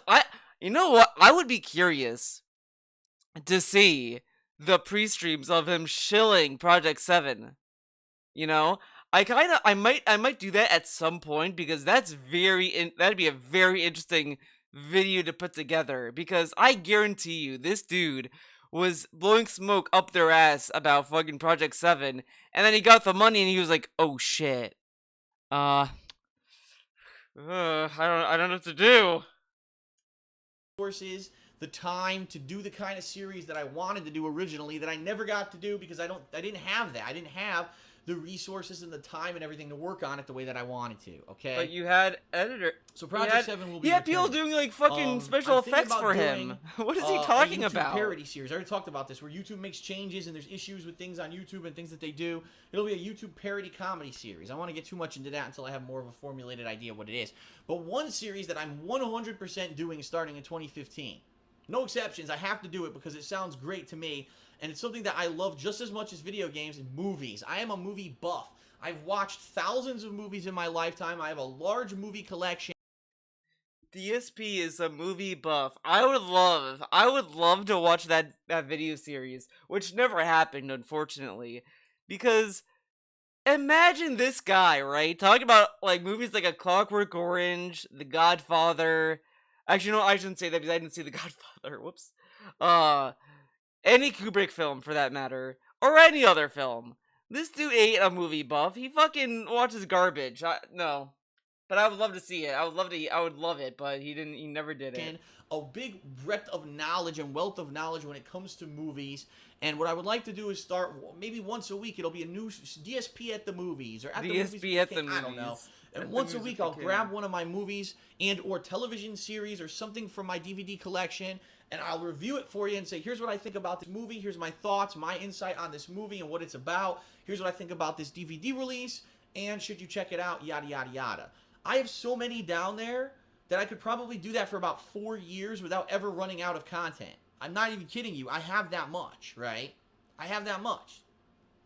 And, I think that it would be great. I think that actually it would be a really fun thing to do, a new series. And a lot of people, you know, as I tweet regularly on places like Twitter or talking on Ask the King and stuff like that about movies, a lot of people say, I wish that I could actually have more insight from Phil from his movie side, because he's always about video games, but there's more to him than that, and I'd like to find out about movies. That's what that series is going to be about. There's more to Phil, guys. Next year, I have to think of a new name for it and all of that, okay? There's more to Phil than so all that's happening next year. I mentioned this last week. I'm going to mention it again. I'm probably going to be mentioning it every week up until it actually goes into effect sometime in early 2015. Starting in 2015, I am going to either start a Patreon account, or it may be this. YouTube has their own version of it, actually. It's called YouTube Fan Funding. And I actually found out that it is enabled right now if I wanted to. Excuse me. If I flick the switch on my YouTube page, that YouTube Fan Funding. This dude was considering doing a Patreon or YouTube Fan Funding, which I didn't even know that was a thing. And apparently he had that enabled. He didn't flip the switch yet, guys. Don't worry. But what's funny is that he spent so many times telling us, guys, I didn't make money back then. I only made money now. But this dude was asking for Patreon donations. How is Patreon any different? Could immediately go into effect. Now, the reason that I don't like YouTube Fan Funding, there's a couple reasons. Number one, the YouTube Fan Funding really isn't an agreement of any kind. It's like, oh, you opened up this area, and if people want to give you money, they can, and that's it. I don't like that. I don't want... He doesn't like that it's not an agreement to lock people in from a payment plan or whatever the fuck. Oh, people can decide not to tip? No, they have to subscribe or get the fuck out. and I love it, man. It's so good. Anyone to ever think that I'm asking for, like, just give me your money, don't give me your money. I don't want people to think that. Now that's what he does. But I just it doesn't make him sound like a scammer at all when he doesn't like something because it's not an agreement. He wants you to have an agreement to give him money on an annual basis or whatever the fuck. But a thing that is more up to the viewer, he doesn't like that. He wants you to be locked into a subscription plan, which Patreon isn't even that like predatory, to be honest. You could pledge for a month and then depledge or whatever, right? So it's like whatever, but he wants something that's like an annual thing. Donations. This is a two-way street. I provide entertaining and fun content for you, and you give me the views, and that supports me, right? Unfortunately, since I moved to the state of Washington, I have seen a marked decline in viewership when it comes to my gameplay videos. I actually have seen a marked increase in viewership when it comes to my vlogs. The problem is, it's the gameplay videos that bring in most of my money, and the vlogs is like a little bit of side trickle here, so unfortunately it's not balanced out. If I'm going to continue to do this, I'm going to have to do some things a little bit differently, and one of the things that I can do is set up a Patreon account where I basically say, I will give you either timed content or exclusive content, and by the way, it will never be... I love that it's exclusive content or timed content, but guys, it won't be content that only patrons can view. Then what's the point of becoming a patron? Now, if you talk to Phil about this now, he will say he can't do exclusive content because the trolls, at the time it was the SOK. The SOK said that they would pledge $5 and rip all the videos off of Patreon and post it publicly, right? But DSP here just said that the content that's there won't be exclusive. So, technically, DSP said that he wouldn't do it anyway. Even before SOK made that statement. But no, it's the troll's fault. Okay. Something that only people who are Patreon members can see. No matter what it is that I decide to do with this agreement, it's going to go public for everyone. Because I understand that there's people out there that love my content, they followed me for years, and they just don't have any money, or they don't have enough money, or they don't feel like this is, giving Phil money is... Why does... at this point, I feel like Phil uses people who do not want to give him money as a way to virtue signal. Because it is fucking fine. It's fine to make content for people who pay. That's fine. As long as you're giving content to everyone, that's fine. But if you want to get people to go to your Patreon or sub to your Twitch, you might have to give them some exclusive benefits that they can get. Now, of course, the people who are not paying are gonna be like, "What the fuck? I want to see this." Like, there's some people who put NSFW, not safe for work, art behind a Patreon, and some people don't like that practice. I used to not like it, but I think for me, what I look at now is if it's a decent amount. Like, if it's like $2 to $3, that to me is fine. Like, hey, that's okay, whatever. I do see some people like kind of borderline to like $5, where it's like, yeah, give me $5. And I wouldn't say $5 is a scam price. It's just it's a little bit like, I don't know. $10 would be a scam. I do not like artist patrons that have $10 NSFW stuff, unless it's something more. But that's not for me. I like single digit, like between 2 to 5, I'd say, to make NSFW. And that's fine. And then you can tell people who have no interest in pledging, hey, I will put out like art books or sketchbooks of all of my art, and that would be like $10 or whatever, because you're getting a book of it, or like a PDF file of it, or just a folder of it, whatever. That's like one thing. But the whole point of a Patreon is to get people to pledge there to get exclusive content. Like, what are you offering? And you look at his Patreon now, and he's kind of offering crap that is redundant. $20 to ask a question on Ask the King. You could do that for a membership fee on YouTube, which is cheaper. So why go to Patreon? Why pay more? It's not something that I want to do. Fine. And I'm okay with that. I would never fault anyone for thinking that their money is better spent somewhere else, or I like to watch Phil's content, but I'm just not going to put any money towards it. But there have been people who've been asking me for years to open up donations and all that, and I've never done it since 2011, since I started making a living doing this. I never accepted donations. Again, hiding behind his viewers. My viewers said they wanted to give me money. I didn't ask. I didn't decide that. The viewers did. DSP loves using his viewers as a fucking shield. He loves it. This dude will make a change and then he'll say it's the viewer's fault, so if you're upset, blame them. Like what he's doing now. When he switched the vest to be 150 and the hat to be 100, if you complain about that, well, guess what, bitch? The viewers wanted, so be mad at them. He just did because the viewers wanted him to. Amazing, right? That he would do something, he would listen to a viewer that would piss off other viewers. Okay. And I'm still not. That's not what Patreon is going to be. What Patreon is a means for you to basically invest in me. I give you exclusive content, and I get to improve. I give you exclusive content, but it won't be exclusive, but exclusive content. Does he know what exclusive means? My content and continue to do the stuff that I've been doing. And what exclusive content would he do?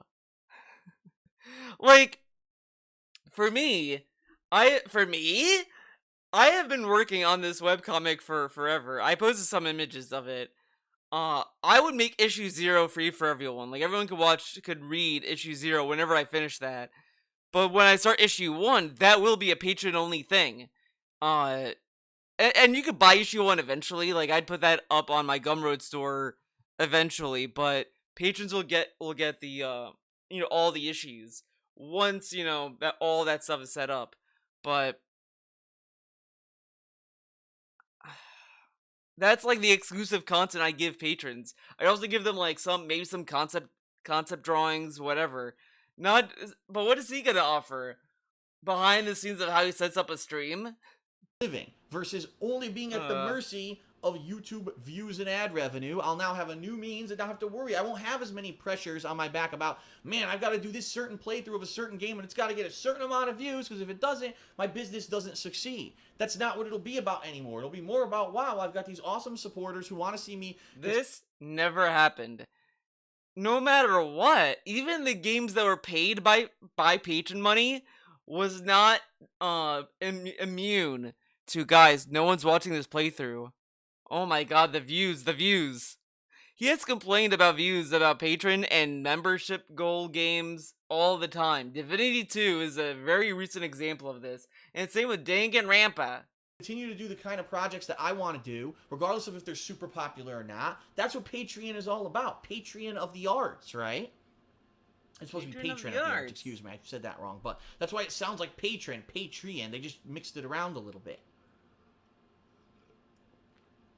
So this week, I actually looked into these things a little bit. I lied. Leanna looked into these things. I asked her to... I lied. Leanna looked into this. This dude does this for a living. And he had Leanna look into this stuff, right? This stuff that he should be looking into. Like, this dude, does not want to, do any research for his job. That is insane. He's like, oh, guys, I don't know if I could do this. And the best part is, this is 2014. Patreon wasn't new in 2014. It has been around for years. This is probably around just as the peak was kind of going down on Patreon, when people were just like, okay, we get it. Because Patreon was big at one point. Everyone was doing it. Everyone was talking about it, whatever. DSP being DSP jumped on it way too late, and then he's acting as if I had to ask Leanna about it. It was everywhere. You could not get away from hearing about Patreon because everyone was using it, and I just love the idea.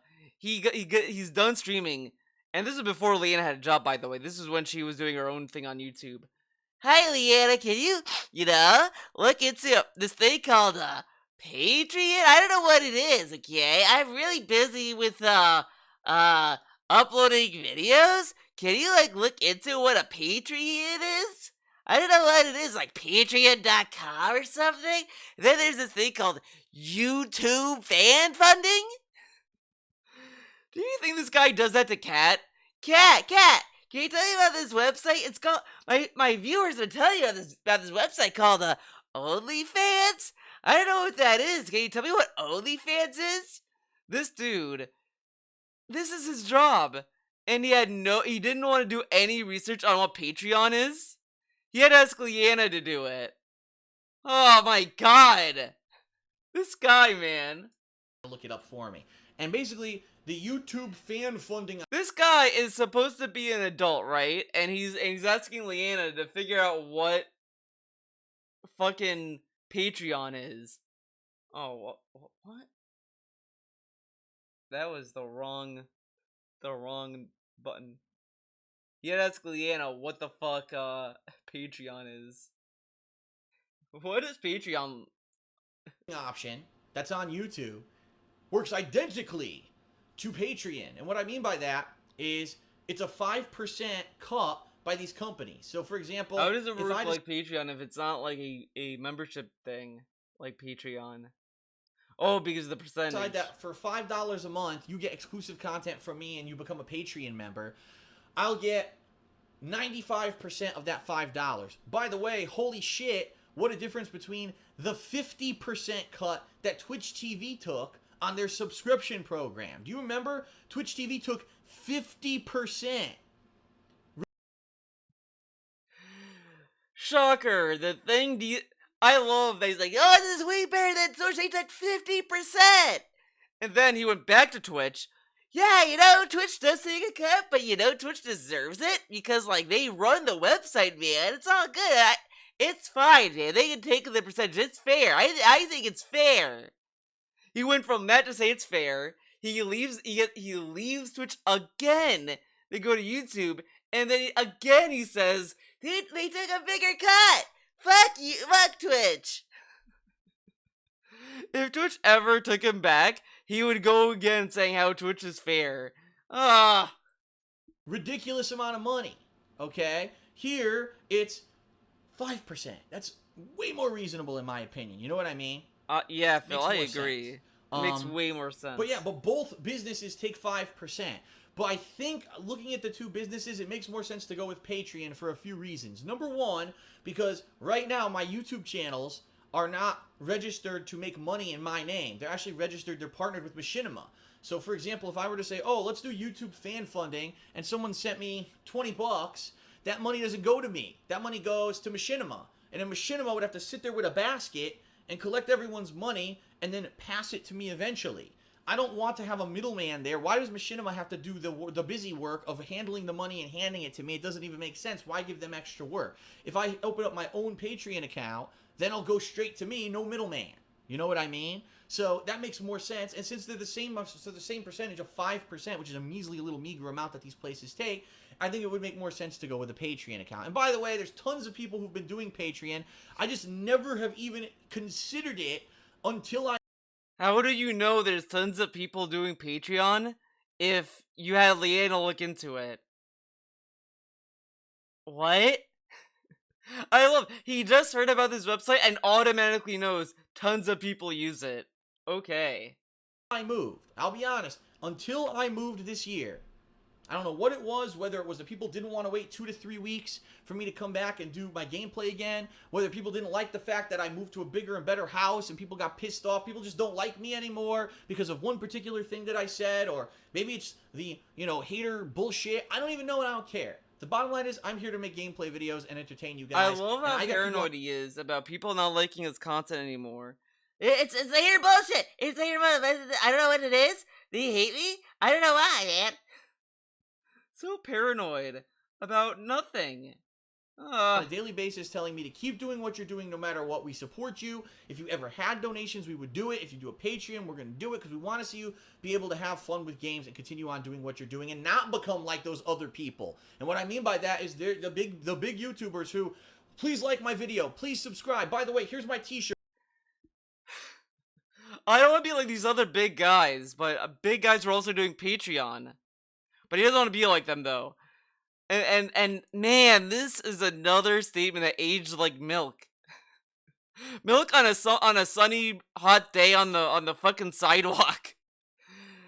Because now That's what he does, except for the shirts thing, since he doesn't have Teespring anymore. He's begging for fucking likes and comments all the time now. All the time. Go to the fucking Daily Rap, and he'll tell you all the time about fucking liking comments, and liking videos, commenting, and all this bullshit. Please buy it. Here we go, ladies and gentlemen, the new product for Christmas. The hot new toy, Mr. Fuck It, is available now for only $19.99. Please buy it because I get a cut. And also, by the way, new DSP cereal is now available on store shelves with super frosted oats. Please go buy DSP cereal. You know, I've never done anything like that. You know what I mean? You know what I mean? You know what I mean? You know what I mean? I don't. I've never done. Oh my god! Stupid pop-up message blocking me. I couldn't even get back to the screen. I don't do that, and I don't want to do that. I don't want to become a shill in order to continue to be able to do this for a living. I would much rather Isn't it ironic? Do the kind of stuff that I'm enjoying, the stuff that you're enjoying, be able to do more niche playthroughs. For example, you know, these games that people, gee, I wonder if Phil is ever going to go do this obscure RPG that he mentioned 2 years ago and he never got to it. Well, no, if it's going to support the business, and, you know, it's going to be for a niche audience, no. But if I have a Patreon and people are supporting me through that way, then yeah.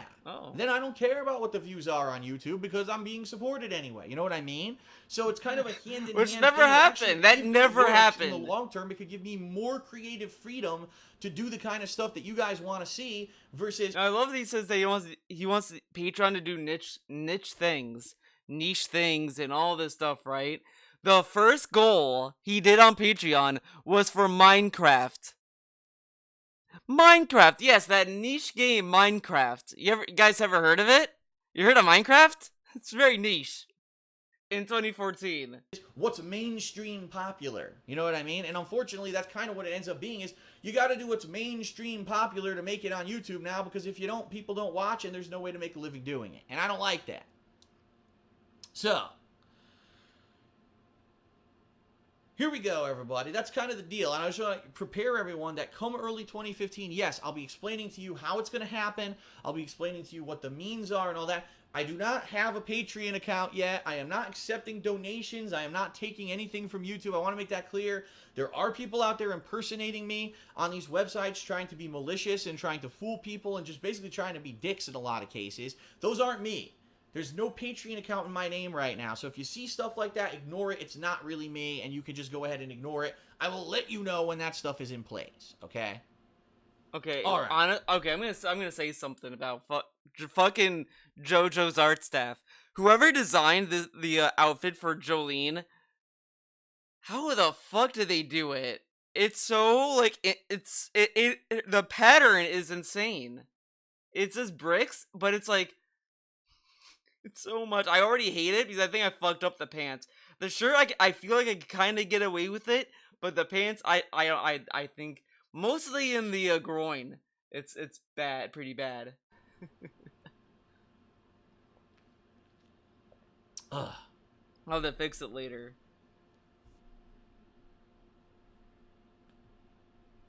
So, all right, let's get now before we move into our holiday segment. I want to talk about gaming news and world news, okay? And basically, my voice is very, very strained right now because I just talked for an hour, but there was so much to talk about that unfortunately I have no idea whatsoever when I would have taken a break. You know what I mean? So let's just jump right into it because there's some serious stuff that we got to talk about. First of all, ladies and gentlemen, a lot of people jokingly asked me about this today, so I will address it. Minecraft. No, I'm not talking about the Minecraft that everyone knows about, the one that people have asked me about for years and years to say, will Phil ever play Minecraft? Will Phil ever play, you know, this game that became viral, that everyone wanted to see him play because it became huge on YouTube, and whenever you search for YouTube gameplay videos, it's Minecraft dominates YouTube, Minecraft dominates the internet, Minecraft dominates the fucking Walmart and the Target and all the stores you go to. It's the biggest game amongst the widest audience simply because it is a simple game and it's an addictive game and it's a creative game and there's a lot of mods for it. And it's something that I never got into, and it's something that I will never get into. I'm not interested in it. You'll never get into it, guys. Okay, I'm not. I've never been interested in the game. This week it was announced that Telltale Games is making a Minecraft game. It's going to be called Minecraft Story Mode. And they're basically going to be doing exactly what they did with games like Game of Thrones and their most recent Tales from the Borderlands, where they take an existing gameplay franchise, okay? They change it and adapt it, and they turn it into a story-based episodic game. Will I check it out? I mean, here's the bottom line. Minecraft has no consistent story, right? That's what the joke is here, that it's Minecraft Story Mode. Oh, excuse me. So, man, remember when the bottom line is, yeah, I may check it out, even though I'm not interested in the gameplay of hardcore mainstream Telltale games Minecraft. Are a big deal. Okay. Whoa. I don't. It's not the same. It's not sitting there mining for minerals and running away from creepers and building stuff and really having no objective. It's different. It's going to be a story. It's going to be a narrative story that now. The thing is, I get the feeling a lot of stuff will be lost on me. I never played Minecraft. I was one of the very few people in the world who never played Minecraft. And because of that, I probably will be references and things in it that I won't understand. That doesn't mean that I don't like the Telltale episodic games. I love Telltale episodic games. Let me give you some perspective here. If the Minecraft Story Mode game is like Tales from the Borderlands, where it takes gameplay elements but also unique characters and fun stuff from the game universe and tosses it into a fun narrative story, I'll probably love it. If it's like Game of Thrones, the other Telltale game that just came out, where there's all these insider references and you really need to be a fan of the show and a fan of the books to even understand. What is great about Minecraft Story Mode, the stream he did, the playthrough, is that it just oozes fucking jealousy. There's a video, I think David Davidson has the video, or it might be someone else, but I think D. Davidson has it, where it's just, DSP just oozes fucking jelly over fucking Markiplier or whoever the fuck is in that game. It is something. It is something. What the hell's going on in the game? I probably won't like it. So I could see a mixed bag. I could definitely see it could be this, or it could be this. And I don't know. I don't know which one is going to be, which is it going to be? It could be either way, and depending on what way it goes, will depend on if I like it or not, or determine if I like it or not. All right, so I don't know. It intrigues me. At the same time, I don't know if I'll love it. I don't know if I'm necessarily looking forward to it, but it's definitely something I would consider doing. All right. Oh, big controversy this week in regards to, of all things, WWE 2K15, which I've been playing. And I don't know how many of you guys or gals have checked out WWE 2K15, bought the season pass, and got wind of this week, okay? Let's talk about this a little bit, because this was kind of a really annoying bait and switch that 2K Games did, and they're in hot water for it, okay? So, last year was the first year that 2K Games took over the WWE franchise. Previously, years before that, it was THQ, but unfortunately THQ went out of business. Every year, okay? Every year, no matter who developed it, whether it was THQ or 2K Games, the way that the DLC mode worked on WWE was like this. You buy the season pass for $20-25, and every DLC that comes out after that, you usually get. So whether it's new characters, okay, whether it's some kind of a new release, the way that it traditionally worked is there's like a planned pack. So, oh, there will be this character, and this character coming out at this date.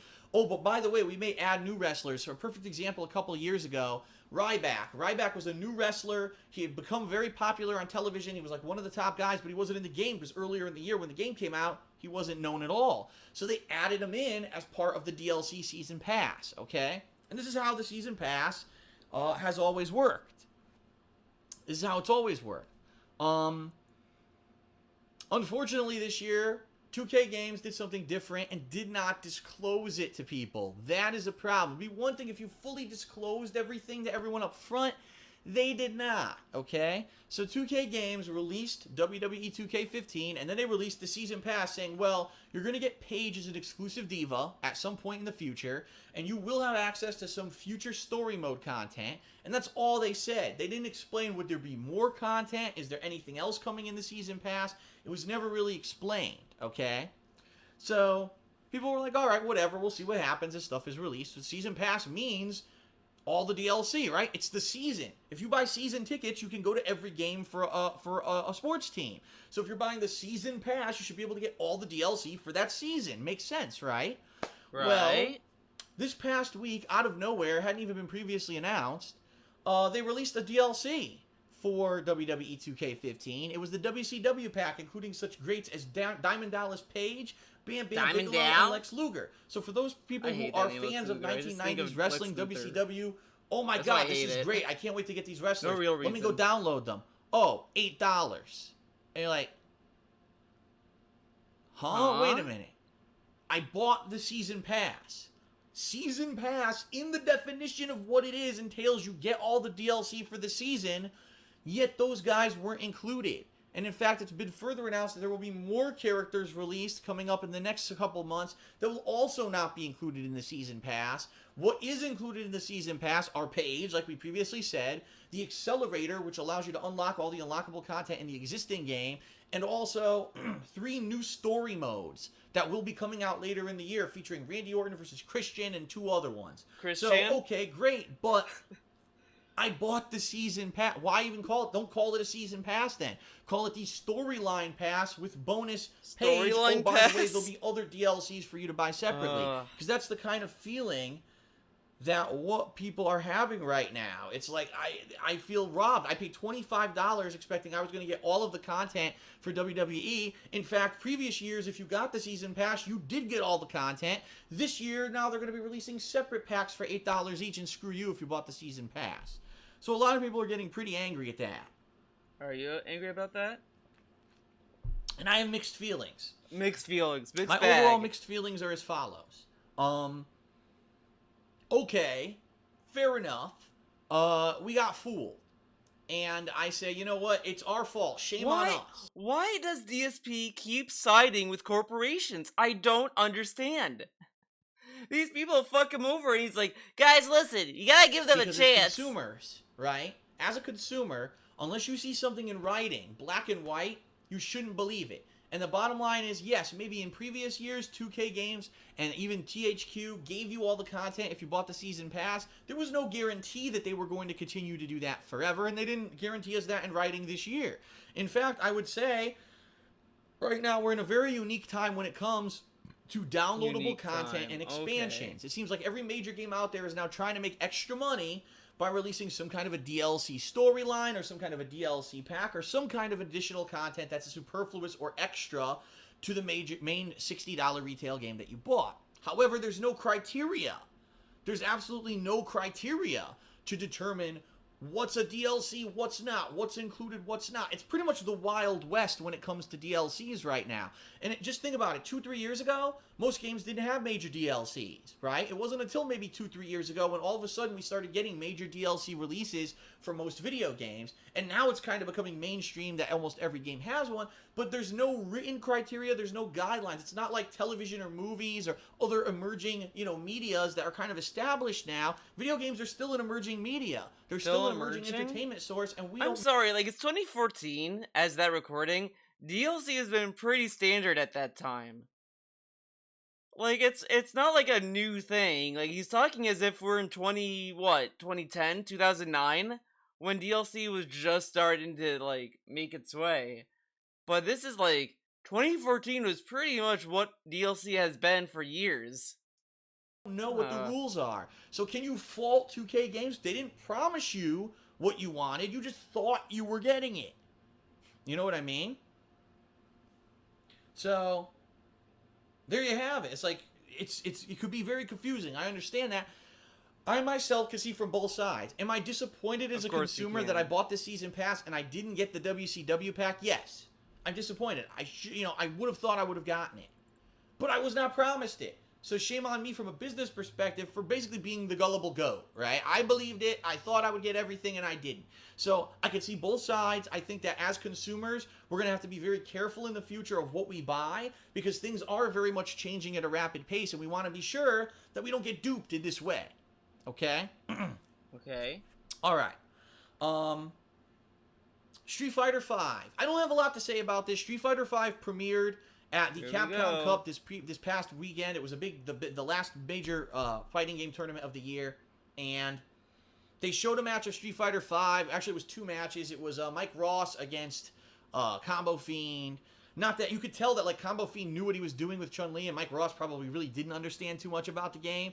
I was a little annoyed because they didn't even really explain to the commentators who were, I know one was Ultra David. I don't know if the other one was James Chen or not, but can you please explain to them a little bit about the game so when they're commentating they can explain what's happening in the game? Instead they were like, he activated some kind of a revenge meter. He did a super, but it killed revenge meter, not super meter. Wait, now there's a move. Did it kill super?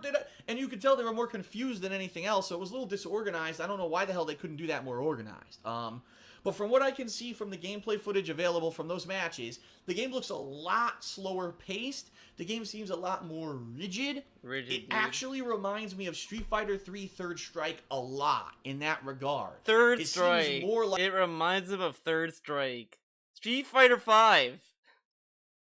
Okay. Like it's not going to be free-flowing. Okay. It's more like a...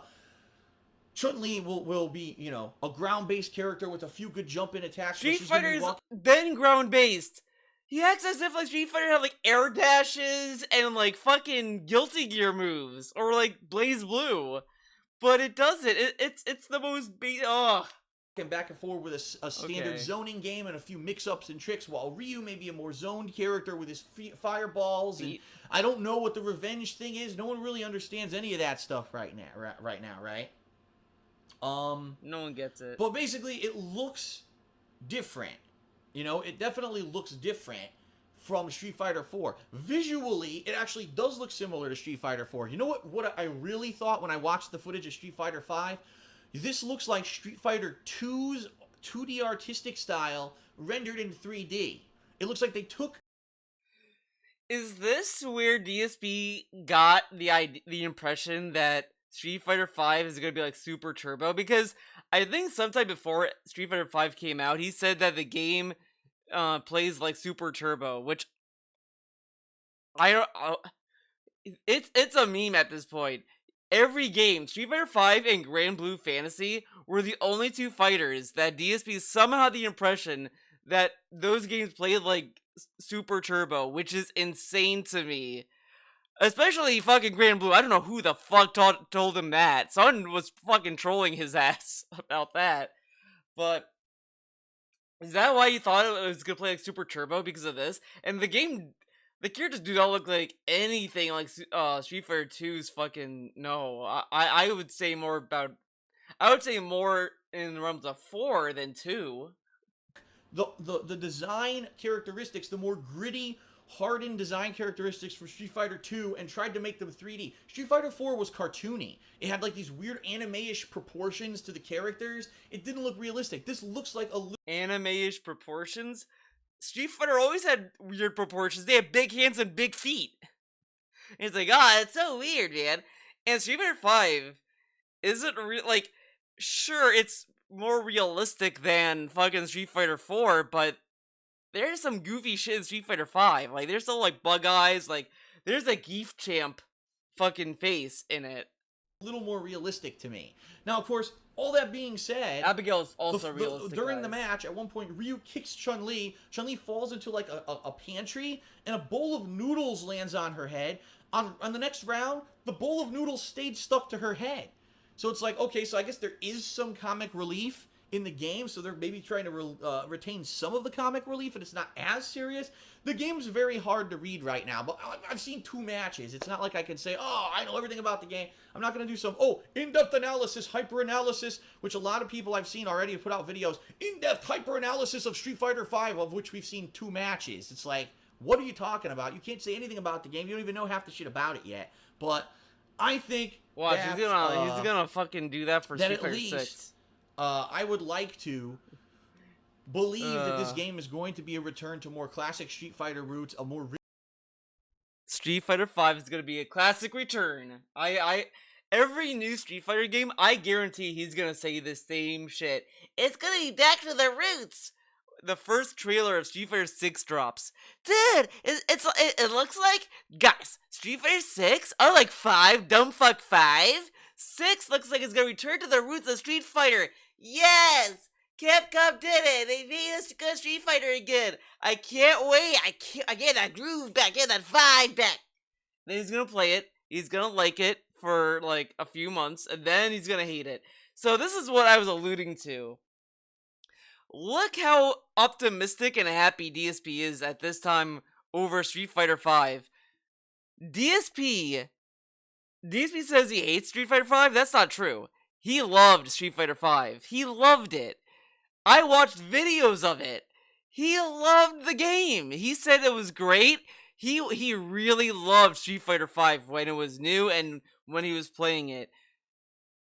He started hating it when the game started matching him with pros. That's when the game started to suck. And then someone in his fucking chat told him about the 8-frame delay. If no one told him that, I guarantee he'd still love Street Fighter V, and we'd be having that every Friday night. But since some fucking asshole told him that there's 8-frame delay in Street Fighter V, that is when DSP hated it. And after that, he didn't care about that game at all anymore. He said the game sucks and it's stupid because of that. And no matter how many times have Capcom tried to fix that issue, which they have to some degree, he still hates it. But he loved the game when it was out. He loved it. He played it for months. He loved Street Fighter V. So I guarantee you, this guy is gonna get hyped for Street Fighter 6. Play it. Love it. He's gonna say, oh, it's such a good game. Oh my god, you guys love Street Fighter 6. Oh, what? So good. And then he's gonna get matched with people who like the game and played it enough to know what to do. And then there might be some meme, cheesy bullshit in the game that someone's gonna tell the DSP about, or whatever. And then that game's gonna suck. It's gonna be shit. Garbage. Can't wait for Street Fighter 7. That is what's gonna happen. I don't care what he tells us, it's gonna be meaningless. It's the same gimmick he does for every fighter now. Well, this game could be as good as Street Fighter, but maybe we'll do this every Friday night. Maybe we'll alternate. Who knows? And then he's gonna play for like a week, play the online, hate it, drop it, play Super Turbo. It's gonna be that. But look how fucking happy he was about 5, man. Rigid gameplay style, not a game that's so openly easy to play to everyone that within a week, everyone's double tapping your corner on your D-pad. Here, I'm gonna do a Shoryuken, everyone. Ready? And now look at this. Street Fighter 4 was a game made for babies. Street Fighter 5 is gonna be a game for men. Street Fighter 5 comes out. Street Fighter 4 was good, man. That game was for pros and skilled players. 5 is for babies. 6 is gonna get that same treatment. He's gonna play 6, find out that it might be slightly more accessible than 5, and then say 5 was at least a game that had like footsies and like, or whatever the fuck the meme's gonna be, and 6 is for babies. The same shit. Guaranteed. This is Punch. Shoryuken! Shoryuken! It's like there's no risk reward in that game. It's just a bunch of easy fucking moves that you could toss out at any moment. It's nothing like classic Street Fighter. Would I like to see the game return to classic Street Fighter and actually require real hand-eye coordination and timing and reversals and footsies rather than just pattern play? Sure, but I don't know if we're going to see that. I guess we'll have to find out, okay? So that's my initial feelings on Street Fighter V. I'm not going to say anything further because I can't analyze 1-2 matches and tell you more about it, okay? Final Fantasy Type 0. I'm gonna be honest with you guys. I don't know what the fuck it is. Like everyone, a few months ago, people said, "Phil, did you hear about this Final Fantasy Type 0? It's coming out next year. Some HD release of some game that already came out, and if you pre-order it, you get the demo for Final Fantasy 15. So you're getting it, right, Phil?" I don't know what the hell. What is that? What is Final Fantasy Type? I literally have no clue. Okay, and you know, admittedly, I've been busy these past couple of months. I don't really have time to drop everything and look into what's Final Fantasy Type 0. Why not ask Leanna to look it up? I heard he asked Leanna to do that, but not look up what this game is. Okay. The game is not being allowed to have a lot of pre-orders. And what I mean by that is there's some people that are going to their local GameStops or game stores to reserve the game and being told the pre-order window is already over.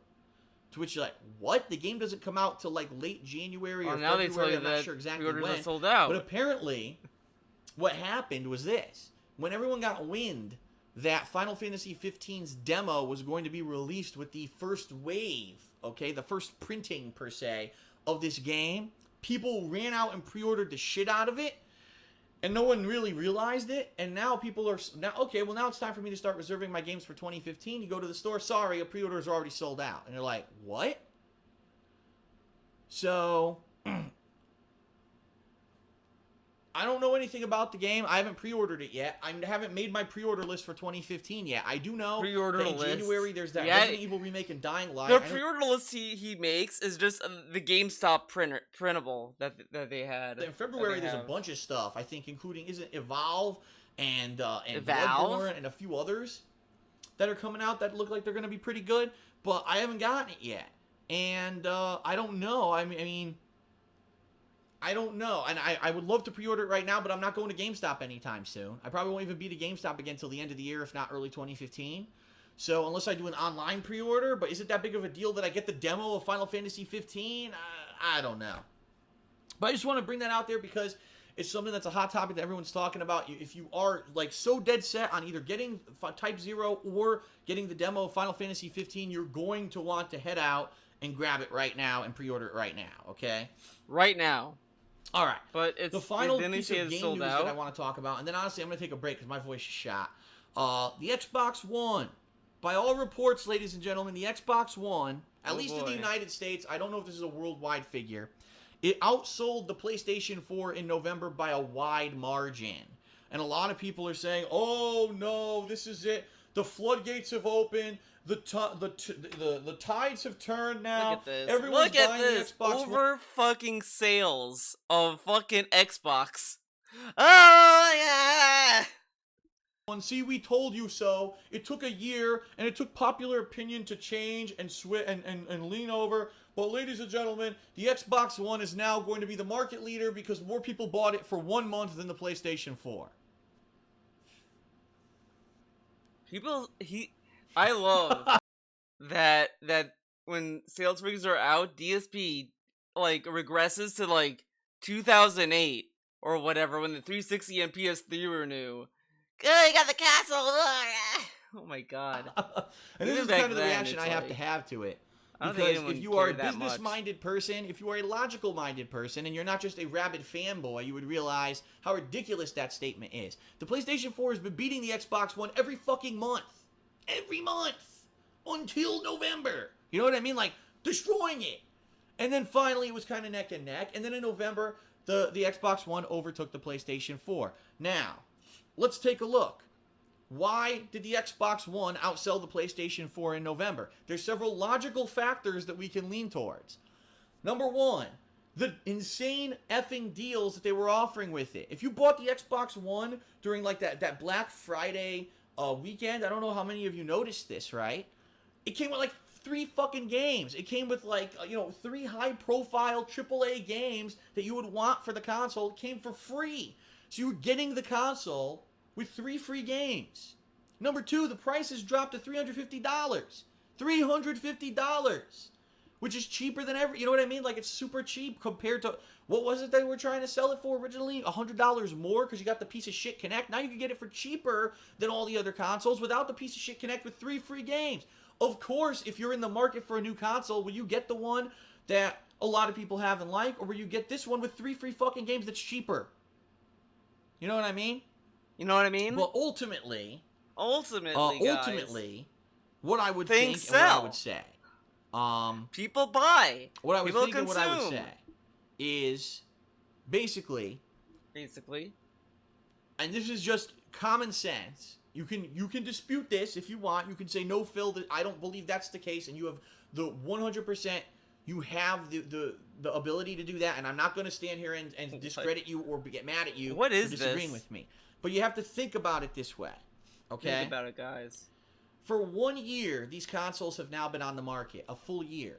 By every documented piece of information, the PlayStation 4 has sold like hotcakes, all right? Hotcakes, and guys. If you wanted a next-gen game, you probably bought it for the PlayStation 4, unless it was a console exclusive for the Xbox One. And, it seems like this time around, there's been a flip-flop. It seems to flip-flop every time. The PlayStation 2 was the dominant console of that console era. The Xbox 360 was the dominant console. As much as we'd like to say, oh, it was the Wii, I don't even consider them the same thing because they didn't have the same games. And the Xbox 360, for the majority of that console era, dominated. Now, the PS3 did beat it at the end, but for the majority of that console era, the Xbox 360 won. They flip-flopped again. PlayStation 4 is where it's at. That's what kind of almost the mentality of everyone. After all the controversy we had last year with Don Matrick and all the bullshit, all the negativity associated with Microsoft, everyone's like, it's all about PlayStation 4 at this point, right? So I have to use my common sense logic and say, if you wanted a PlayStation 4 by now, you bought it already. Okay? Just think about that. You had Christmas. You probably had over the past year your birthday, several holidays. If you have a job, you've probably been saving up your money. There have been several games that have come out over the past several months that you probably wanted for these next-gen consoles. If you wanted a PlayStation 4, you probably have it.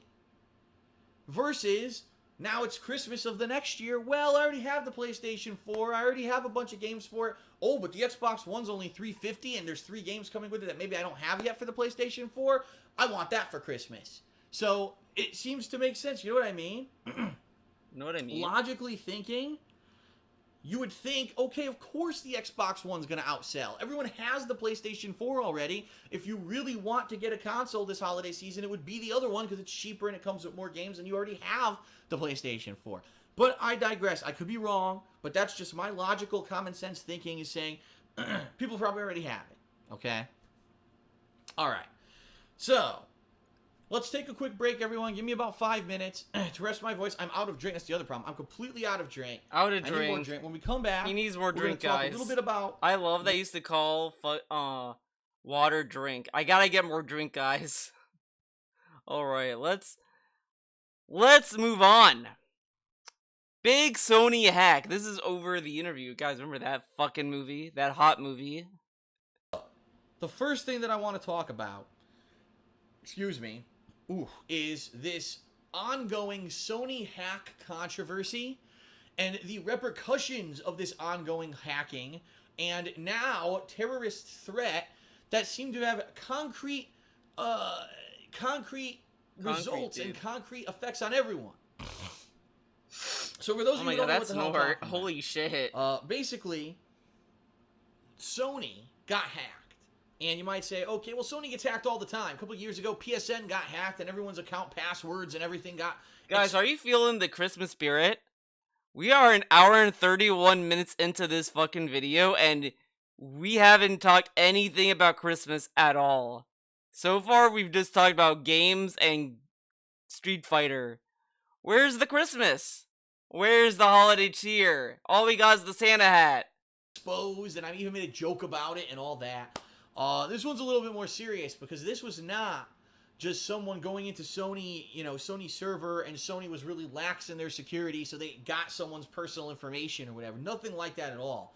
This was probably, from what the FBI is saying, one of the biggest security breaches they've ever seen.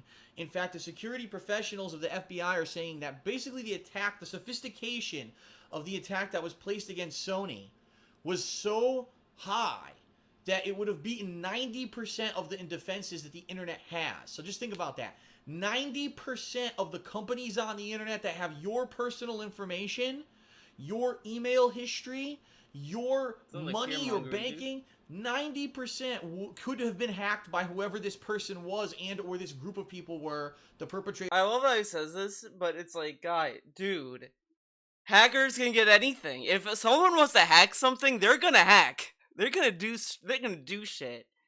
Like, two-factor does enough. Like that's good. It's good to have that, but that doesn't mean you'll never. It's impossible. Nothing's impossible in any given time. I mean, come on. Who hacked Sony?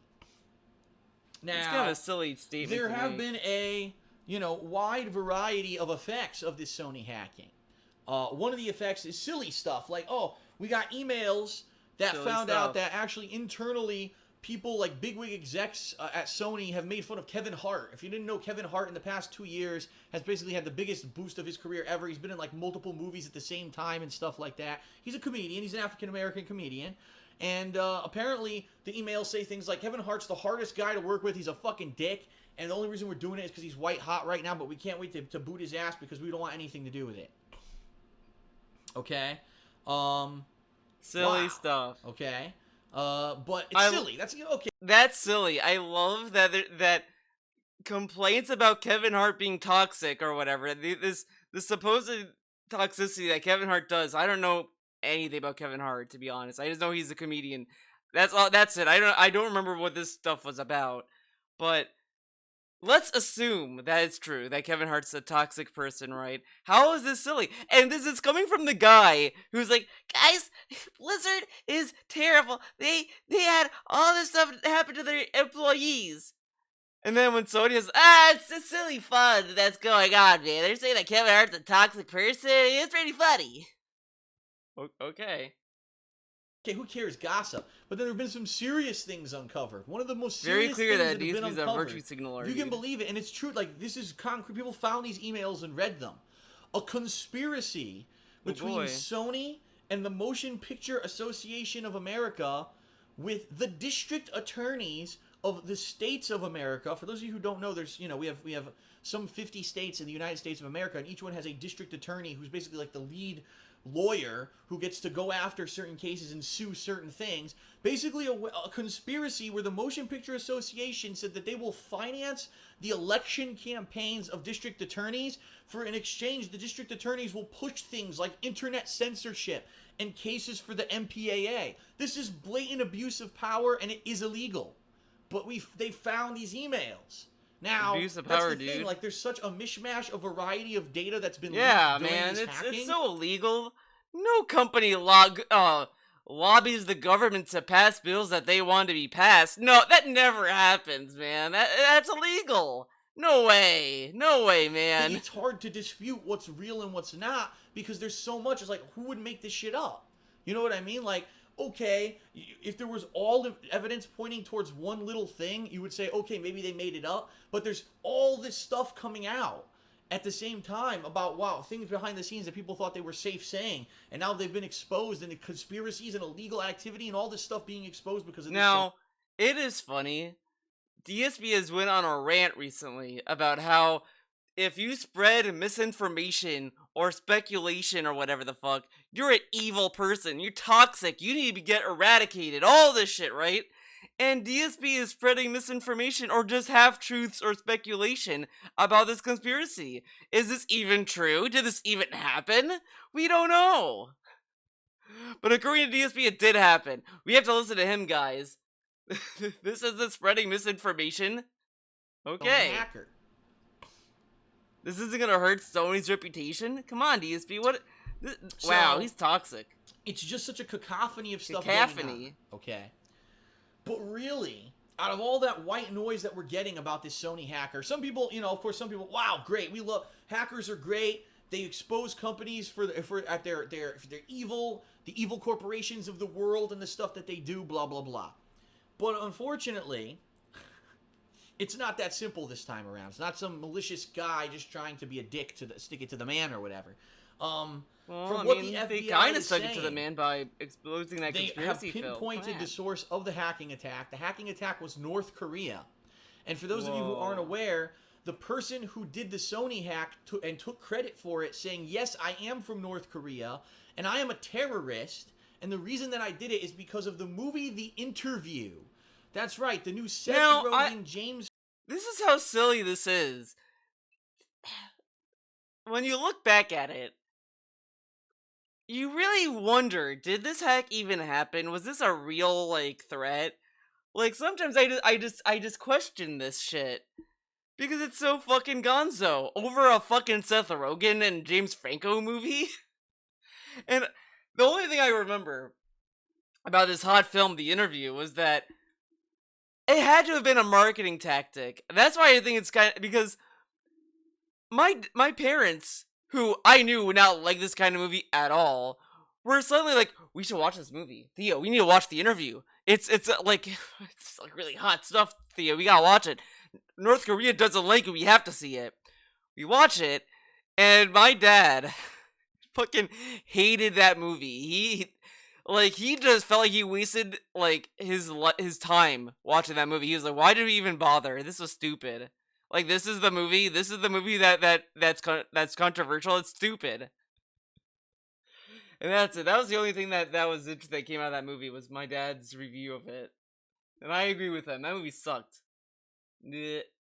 Franco comedy duo movie where the hypothetical in the movie was that a talk show host and I guess his producer or whatever are going to North Korea because they've been chosen to interview Kim Jong-un, the dictatorial ruler of North Korea. For those of you who don't know, when I say dictator, North Korea is one of the few places in the world that is still a dictatorship. It is still, you know, an iron fist style government. The people are kind of oppressed there and forced to do what the government tells them. There's no democracy or anything there. And basically this movie about the possible assassination of Kim Jong-un, they're all in uproar about it. Even Kim Jong-un himself, fuck the Western world, how dare they make a movie like this, this isn't funny, blah blah blah. Dude, the guy from North Korea doesn't like the Western world? Whoa, man. This hacker who apparently lives in North Korea said, I am serious, like, this is why I'm hacking Sony, because they made this movie, and it's incredibly offensive and disrespectful, so we're gonna, you know, hack all that shit. Hack that shit. Apparently, the effect of the hack wasn't enough, because Sony was saying, well, it's controversial, big deal, you know, the movie's still coming out on Christmas Day. So this hacker, now apparently, we don't know if it's the real hacker or not, alright, but apparently there's been a terrorist threat made against the United States saying that any movie theaters who show the movie, the interview, are now at risk, that people will be killed, and that basically you better not show that fucking movie or else all hell's gonna break loose. Oh, shit. Right? And this week, I would say, I don't even want to say unfortunately or anything like that, I just want to say it happened. Sony Pictures has kowtowed. We're basically bent over and said, okay, we give up. We are not going to release the movie. Yeah, Sony Pictures has officially made the announcement. The movie is officially canceled. The interview will not be released in movie theaters. From what I read online, which it could be wrong, but I read in an article, it's not going to go out on any DVD or on-demand release. The movie is basically going to go into the archives of the forbidden. It's like the fucking Scarlet Letter or what was it, Fahrenheit 9/11, where we're burning books. Fahrenheit 9/11. It's like the Scarlet Letter in the movie Fahrenheit 9/11, where they burn books. Yeah, in the Michael Moore movie Fahrenheit 451. Oh man, let me tell you, he got those two movies confused, which is like wild to me. Books, and we're hiding things now because there was a terrorist threat about this movie. Now, I have many things to say on this subject. The first thing I have to say on this subject is this. First, you would say this is preposterous, right? Preposterous. It's a movie. It's a fictional work. It's not meant to be something that's serious. You can tell it's titled as a comedy, right? Who knows? Has anyone even seen the movie yet? We don't even know if during the movie if Kim Jong-un dies. It could be one of these fool you movies where they go out there, right? And they're trying to assassinate him. By the end of the movie, they befriend him or whatever, and then it's a funny ending or something. We don't even know how the movie goes. We don't know how the movie goes. So it's censorship in the biggest way possible. It's pure, knee-jerk censorship without any kind of credit. Like, how do we know that this hacker has any kind of power to do anything in the United States in regards to movie theaters? How do we know that there would actually be something that would happen in movie theaters if this movie were released, right? We don't. We really don't. And it really is kind of a situation where the bottom line is with terrorism, all right? Terrorists' goal is not to kill, to maim, or I wouldn't put a pause hurt. there, to be honest. A terrorist's goal ultimately... Well, that's such a weird pause. Like, I know what he means. I know what he's saying. But it's just, it's so odd to hear, a terrorist's goal isn't to kill. But it's like, it's for other things. There's a lot of things that go into it, but it's just, is to use those means, the terror, to change the world and to change your life and to change the way that you live. So the terrorists could care less if people die, if accounts are hacked, if banks go under, if the world goes into anarchy, as long as whatever their ultimate means happens. So the terrorists have won in this situation because the goal here was we don't want this movie to be released because it's offensive to us. Okay? They won. So Sony and whatever, whether it was the bigwigs, I don't know if the government was involved with talks with Sony about the whole situation and said collectively, let's decide that. Yeah, Obama and Sony guy was sitting in a room together. What should we do? What everyone's saying, it's basically now blacklisted. I think what we should do as an American now, I have to say, how is that fair to Seth Rogen, to James Franco, to anyone involved in this movie who probably worked on this movie for years and were promised reciprocals on this movie? Anyone who put money into the movie, it's not their fault. Right? How is it their fault? And now they're going to be punished. We will bail out okay? How is it fair? Seth Rogen and James Franco for their movie? Sony Pictures, since their movie cannot be released because of terrorist threat. And now they're actually I will give them a position, bailout. Put into a position where we can do one of two things. We can choose to ignore any of these threats and put out this movie for the sake of entertainment and then basically be called money grubbers and the only reason you're doing it and risking human lives is because of money. Or you could choose not to put out the movie and then be called a coward and say, well, you let the terrorists win. It's like a lose-lose for Sony. I can see from the corporate perspective, this is a fucking lose-lose. And really when it comes down to it is the management of the company probably sat there in a boardroom like this is the most important decision we're ever going to make. And ultimately, in our case, we want to err on the side of human lives. And we want to err on the side that if the movie isn't released, err on no human chance lives. Anyone's going to be hurt because of the movie, so fuck the movie. It's not that important. So. Yes. So. It is what it is. It's done. It's set in stone. Now, I also have to say from two different perspectives. I agree with Sony. He has to say this on two different perspectives. What's your opinion? He has been fence-sitting his entire life. Well, let me tell you about the other side opinion. Ultimately, does the movie matter more than human lives? No, it doesn't. It's a fucking comedy movie that in a year everyone's gonna fucking forget about anyway. Let's face it. Team America World Police is probably the next most controversial movie ever made, right? It was about Kim Jong-il, Kim Jong-un's now deceased father, who this puppet team of anti-terrorists from America were going over to kill terrorists and fight Kim Jong-un and all that shit. And it was very disrespectful to Kim Jong-un. I'm sorry, Kim Jong-il, excuse me. Oh, no. And, Kim Jong-il also put up a stink about that, but there was no hacking involved at the time. Well, I mean, was that like in the... I don't know when that movie came out, actually.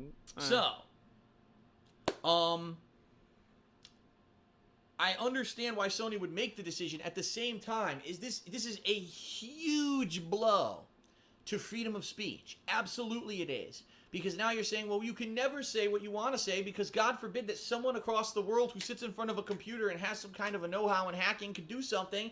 And now you have to make this insane moral decision on whether or not you should continue to do what you do or say what you say or whatever. And this is the first time, really, when you think about it, at least in the public eye, that you can say, here's a company that 100% gave into it, right? And really, the extent, when you really hear this, what I have to think is that the hacking is worse than we even know. That the hacking at Sony is so internally serious that this company is fucked. This really feels like he wanted to talk to someone, but Leanna doesn't care. Leanna's too young for this. From Sony, illegal activities that they didn't want to be out there, to the point where, we don't want to piss these people off anymore because we're already fucked. They could literally put the whole company out of business. That's the only thing that I can really think of. Because I'm going to be honest with you, I don't think that Sony really decided that human lives were the deal here. I don't think that they think that those threats were credible. He literally said in the same fucking video that they decided to err on human lives. And now they're saying that they didn't make that decision based on that. Okay. I think they thought the hacking threat was credible. So really, what is the real situation behind it? I don't know. He doesn't know. Shocker. He doesn't know. But there's some other things that I can say. And I'm gonna just throw ideas out there. I'm not saying that I agree or disagree with them, but you guys, you in your own mind, he doesn't agree with his own ideas. Yourself, and you have to judge. What? Morality-wise, was it a good idea to make a movie about assassinating a real world leader who's alive? All right? I just want to throw that out there. Was it a good idea to make a movie where the world... But this is stupid, though. So many forms of media make fun of world leaders. Like, The Interview, Team America, these aren't the first pieces of film, or anything for that matter, that made fun of world leaders. DSP acting as if, like, we've never done this before. We have, like, there's been, things making fun of Trump, Biden, Obama, Clinton, Bush, everything. Everything makes fun of every world leader. And these are like, well, guys, we need to be careful. I mean, do you think it was wise to make fun of a dictator? It's like, do we really need to, like he's talking as if for a bunch of kids in fucking kindergarten. Well, do you think it was wise making fun of Billy, Tom? Do you think that's wise? And Tom's like, no. Yeah, well, go apologize. Like, it's a fucking movie. Leader was a real person, is still alive, is a controversial figure. We know the guy is a hothead. It doesn't... I mean, Seth Rogen and James Franco, should they be censored and not able to do that? No, but don't you think that maybe it might have been in a little bit of bad you're hurting his taste and not very smart to make that movie? You could have easily made a movie about someone that's a parody, okay? A parody of that world leader. Not exactly that person, with a few different changes that makes them different, but you can kind of get the hint that that's the world leader that they're alluding to. And not saying that it's North Korea definitively. You know what I mean? You know what I mean? I can understand that. Now, no one's to say that if they made that, oh, it's North Jabria and it's Junjangbung. You know, even if they did that, who's to say that that North Korea and Kim Jong-un still wouldn't have gone nuts, right? And so then what's the point? If even doing what you just said wouldn't matter, then why care? Why care about that? Because it's clear that that North Korea probably wouldn't be happy regardless of what they did to the movie. They could change the name or whatever, but they're not gonna care. They're gonna say, fuck you, it's still making fun of us. And the hacker still wouldn't have done it. You can't say for sure. This is all second guessing. This is all armchair quarterbacking. But does it make sense to make a movie about that? You know what I mean? And is it funny? Some people would probably say, yeah, that's a hilarious premise. And other people would say that's not funny. To kill anyone, the murder of someone, regardless of the fact that they're a real vile piece of crap, doesn't mean that it's funny. So there's probably a whole morality issue around this. Well, another thing that got me, this movie was going to be released on Christmas Day. Whoa. So let me get this straight. On one of the biggest religious holidays in the planet. Okay, on the planet, especially for all Christians who all celebrate, you know, the birth of Christ on Christmas Day. Their supposed Lord and Savior, right? This is their central focus of their religion, pretty much. I don't get, why is DSP so protective of Christmas? Every time, like, Christmas is like, you cannot be a troll on Christmas, you cannot do anything in December. If you're a troll, you're fuck you, you're going to hell. You do one thing bad on Christmas, you're going to hell, bitch. He is so protective of Christmas, it's so fucking weird. And this summarizes it pretty well. You're gonna have everyone go see a movie where you're assassinating a world leader. You know what I mean?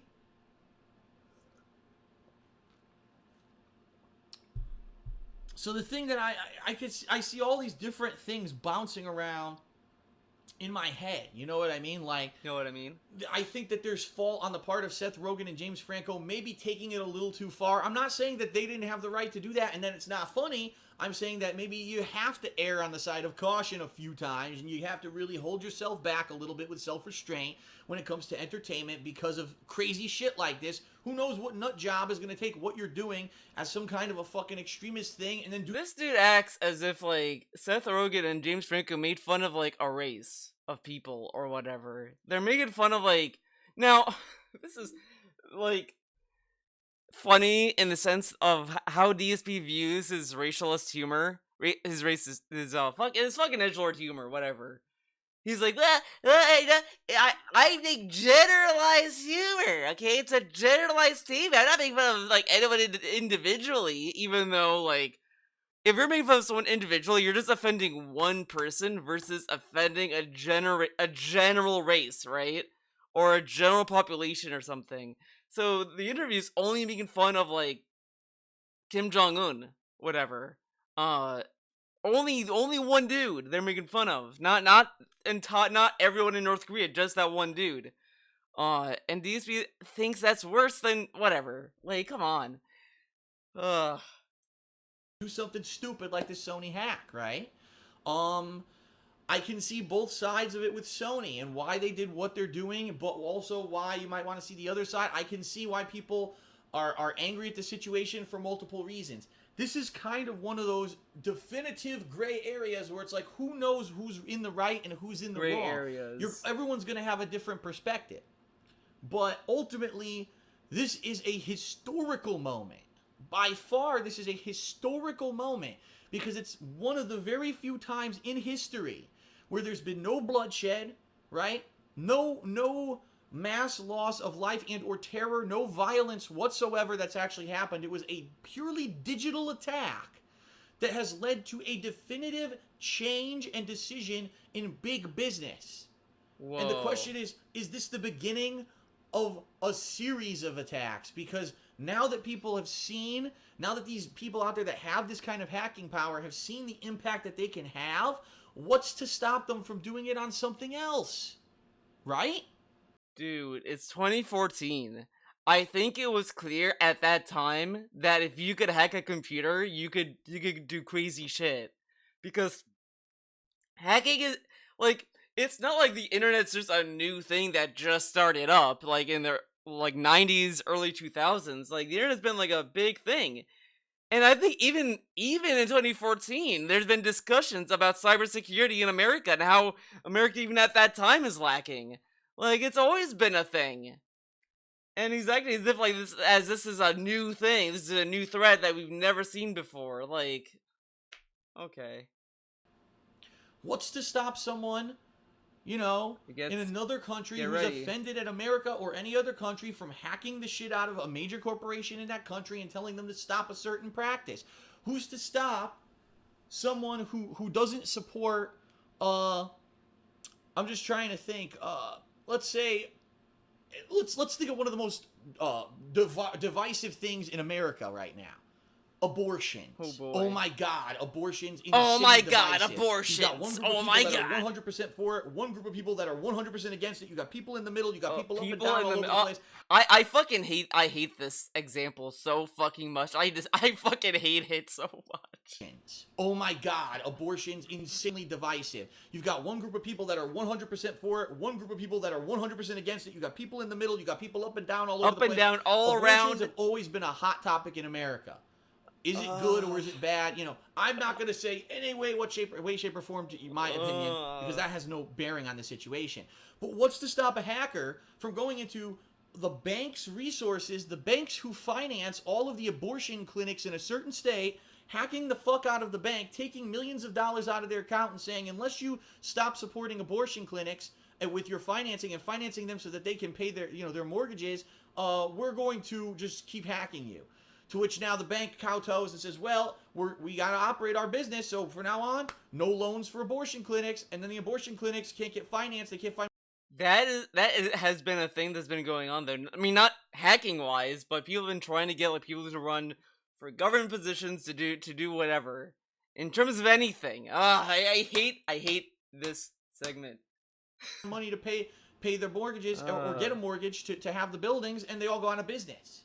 What's to stop politically motivated hackers from doing things like this in the future? This could be a big flip, okay? And it's pretty crazy. It's pretty crazy, the situation right now. And it's like I said, it is world history. This by far is a moment in world history, and I'm interested to see what happens with it, because it could go any way. It could go any way right now. Are we gonna let this kind of thing happen over and over and over with hackers, right? So, but anyway, I digress. That was the situation. I wanted to let everyone know what's going on right now. The interview has been canceled. I mean, if you didn't pay attention to like Twitter or the internet for 2 days, you'd be like, what? Yeah, what? The interview is completely done. The movie's canned, even though it's done and ready for release. And they had release parties and everything planned. They were all canceled. The movie's done because of these hackers. Holy shit. Whoa. Okay. The next topic, and this one I have to mention because it is huge world news. You have it's to bigger talk than about the hacker this, guys. topic, but I am not well versed on the situation. All right. Not well versed. Let's talk about it. Be honest. Oh, all I know is a few articles that I've read, a few horrific pictures that I've seen. Did you read the articles or just the thousands headlines? of really I think messed you just up read the tweets. headlines. And I or have tweets. to say that, yeah, my heart, and I hope that everyone, regardless of where you live in the world, I hope that our heart goes out to the over 100 people, including, I believe it's over 100 small children who lost their lives in the Pakistan massacre a couple days ago. A horrific terrorist attack. It's one of the worst things I've ever seen in my life. In fact, I can't even wear this hat when I talk about this because there's nothing festive whatsoever to even talk about the horrendous mass taking of innocent life, you know. And if anything, you know, in life, if you disagree with someone ideologically or whatever, to just kill innocent kids like what we just saw is her fucking just... It's horfucking. Man, see dead kids, that's horfucking. Just unacceptable and horrific. I don't care what race you are. I don't care what religion you are. I don't care what your ideology is. Anyone who thinks that the mass killing of innocent children is an acceptable means to an end, I don't consider you a human anymore. Wow, what a take. What a brave take DSP has. Murder of kids is bad. Wow, so brave. So brave. I'm glad in our holiday special we are taking the time to say this. Because man, let me tell you, I would not have thought that if you didn't say it. Let me tell you. You're not. I'm sorry, I'm choking up. Because it's just so fucked up. The stuff that I saw, the pictures that are out there of what happened, I obviously didn't want to see. And it really does disturb me because it's such a fucked up situation. And I really... You just... As a human... You know, I have no real connection. I have no connection to the Middle East or to Pakistan or to any of the stuff that goes on over in that part of the world with the Taliban and all that stuff. But just see it and see how horrible it is. You know, connection? You just absolutely... Yeah, your heart has to go out and you have to say, we have to stop this shit. I don't care. I don't care if there's disagreements about religion and there's disagreements about politics and there's disagreement. It's awful. And it's something that, unfortunately, the world news is sweeping under the rug. Outside of those areas of the world where this is a heavy impact thing, it was like a quick news story, and then people, oh, well, it's Christmas now. It's Christmas. Time to talk about Christmas. Now, look how stupid this is. I'll explain. I'm going to explain. So, you live in America, right? We live in America. I live in America. Whatever. Everyone is stressed out as it is. People are stressed out for Christmas, for the holidays. They're trying to pay the bills. They're trying to do all this stuff. All this stuff's going on in their lives. Do you really think these people want more negativity in their life? Like, you know, it's important for people to read to get informed about the global news and all that stuff, but it's harder for global news to be super pertinent in like globally. Like, for example, sorry, I was like, a lot of people are driving slow because it's snow, so that's like distracting me. But you have like something happening across the world. You think that's gonna last a long time in the news cycle in America? No, because America has its own problems. Yeah, they're gonna bring it up. I think it's important for people to be well read on what's going on globally. I mean, it's something that's important to know about, or at least something that people should know about. Whatever. But I think at the same time, not a lot of people want to keep reading a lot of negative news stories. Like, it's just kind of rough sometimes.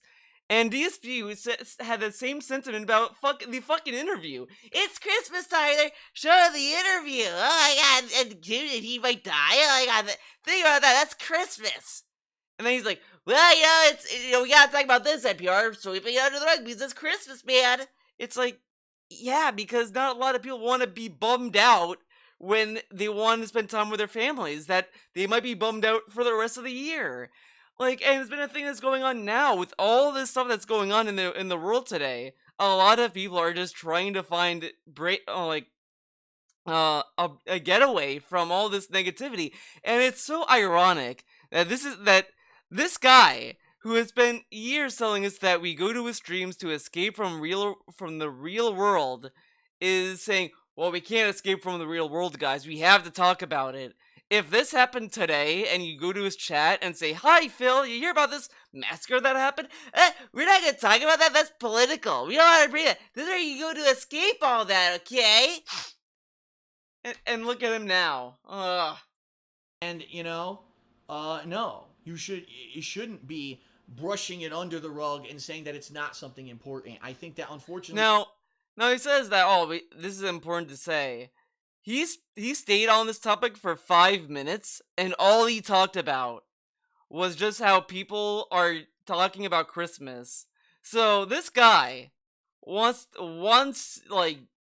to focus on Christmas and all this stuff, but when other people do it, fuck you. You have to talk about this horrendous thing. Okay. That's something that at least American media does a lot. Oh, 9/11, or even just a couple years ago, Sandy Hook, right? The massacre at Sandy Hook, that was the biggest news, and you heard about that for 6 months, but this one, just because it happened in Pakistan, we hear it for one day, and now it's out of the news already. But the reason why Sandy Hook was in the news for a long time was because it started discussion and debates about gun control, school safety, school shootings, all this stuff that people wanted to end. And it still happens, and people still are arguing about all these things. And the reason why you talk about it is because theoretically these debates can lead to reforms, bills, whatever. That's why we talk about it. What can we do in Pakistan? Like, think about it. We're in 2014. What can we do? We could send money. Okay. We can send the military there, I guess. Okay. But what meaningful thing can we really change in Pakistan? Like, come on. It's not that easy to say we have to keep talking about it. It's like, it's not an easy situation, and we can't keep talking about it because there's nothing we can do. While Sandy Hook theoretically was something we could actively do moving forward, because we could have the ear of the politicians for our country. We can't change the politics of other countries unless we want to go to war with them. Like, come on. And it's just it's I really can't even give an honest reaction or feeling besides just horror, sadness, overwhelming sadness, and I it's just one of those things that leaves you speechless, and there's nothing that I could say to make it better. There's nothing that I could possibly say to make anyone feel better about it, and you shouldn't, because words can't make a situation like this better. It's horrendous, it's disgusting, it's vile, it's appalling that it can happen. That innocent children like that could happen to them. And again, 2 years ago in Sandy Hook, so close to home back in Connecticut, where it just happened to people real near to me. And now near to me. Does he know anyone that went to Sandy Hook? Does he know the teachers? Does he know the kids there? Like, it's sad that it happened, but that's like every school shooting. It's always sad when it happens. No one's gonna not disagree. No one's not gonna, you know what I mean. I don't want to say the wrong thing, but no one would say otherwise, like, come on. The same kind of thing happening in another part of the world is just, it's a fucked up world we live in. And what I can say is at least understand, as much as we become ingrained in our own lives on a daily basis, all right? As much as we become hyper-focused on our own thing. Such virtue You know what I mean? And, it's easy to put the blinders on and say, well, today I'm going to wake up and I got to eat breakfast and I got to go to school and I got to do this and this and this. Don't ever lose sight of the world view, all right? You need to know what's going on around you, and you need to make sure that in your life, when you can have positive impact, when you can help people, when you can make people safe, that you can do it. Because you never know in this fucked up, unsafe world when stuff like this can happen. And not to say that there's anything that you can do to stop it, but at least cherish every moment that you have. You know what I mean? You know what I mean? And do what's right. Do what's right for you in here. Okay? Not what someone tells you is right. Not what this religious belief over here tells you what's right, and what this pundit of politics up here tells you what's right, and this moral leader down here is right. What you feel in here is right. Religious belief over here tells you what's right, and what this pundit of politics up here tells you what's right, and this moral leader down here is right. What you feel in here is right. The moral dilemma down here, Satan. Unfortunately, I get the feeling that a lot of people get distracted by all that other shit, all that white noise. Or they put the blinders on, and then when something like this happens, it's like, you know, you just gotta be aware of everything and do what you can to be a good person, and just be careful. Because it's a disgusting, vile thing that these things have. And now, in how many years? In 2 years? Every year we're going to have one of these slaughterings now around Christmas? What the fuck? It's disgusting. Man? And again, I don't care the fact that this is the other side of the world and I have no connection to those people. I'm a human. And I have a connection to them, and I feel it. I don't have a connection. I have a connection. I'm a human. Yesterday I threw up. When I saw some I believe that for sure. He threw up. He fucking saw that and was like, Leanna, get out of the way. I need to go to the toilet. I need to throw up. Pictures on Twitter that they were showing, I was like, you gotta be fucking kidding me. Like, this is one of the most vile, disgusting things I've ever seen in my life. And I had to. Even regardless of the fact that I really don't have anything to add to it, I am no kind of a moral leader, or I had to talk about it. Because for me to ignore it would be a disservice to those who passed away. Okay?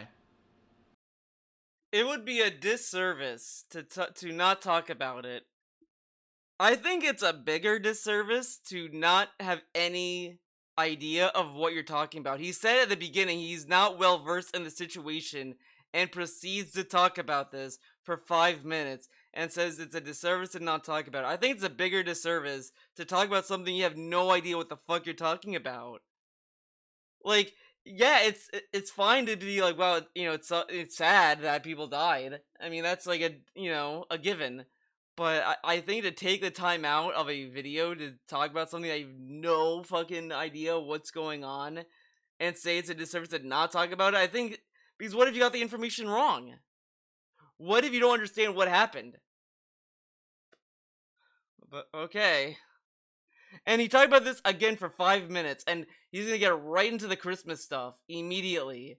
And he criticized like all of these media companies for doing the same shit he's doing in this fucking video. But guys, they're the fucked up ones. You need to talk about it while he's talking about it for 5 minutes, and then talks about Christmas for the rest of the video. Spent an hour talking about garbage, but 5 minutes of this, and then the rest of his Christmas stuff. But not like those other mainstream media that just swipe it under the rug, right? Okay. Alright. So now let's put the hat back on. Alright? Let's put the hat back on. Now that that's out of the way. Rest in peace. Out of the way. And now that's out of the way.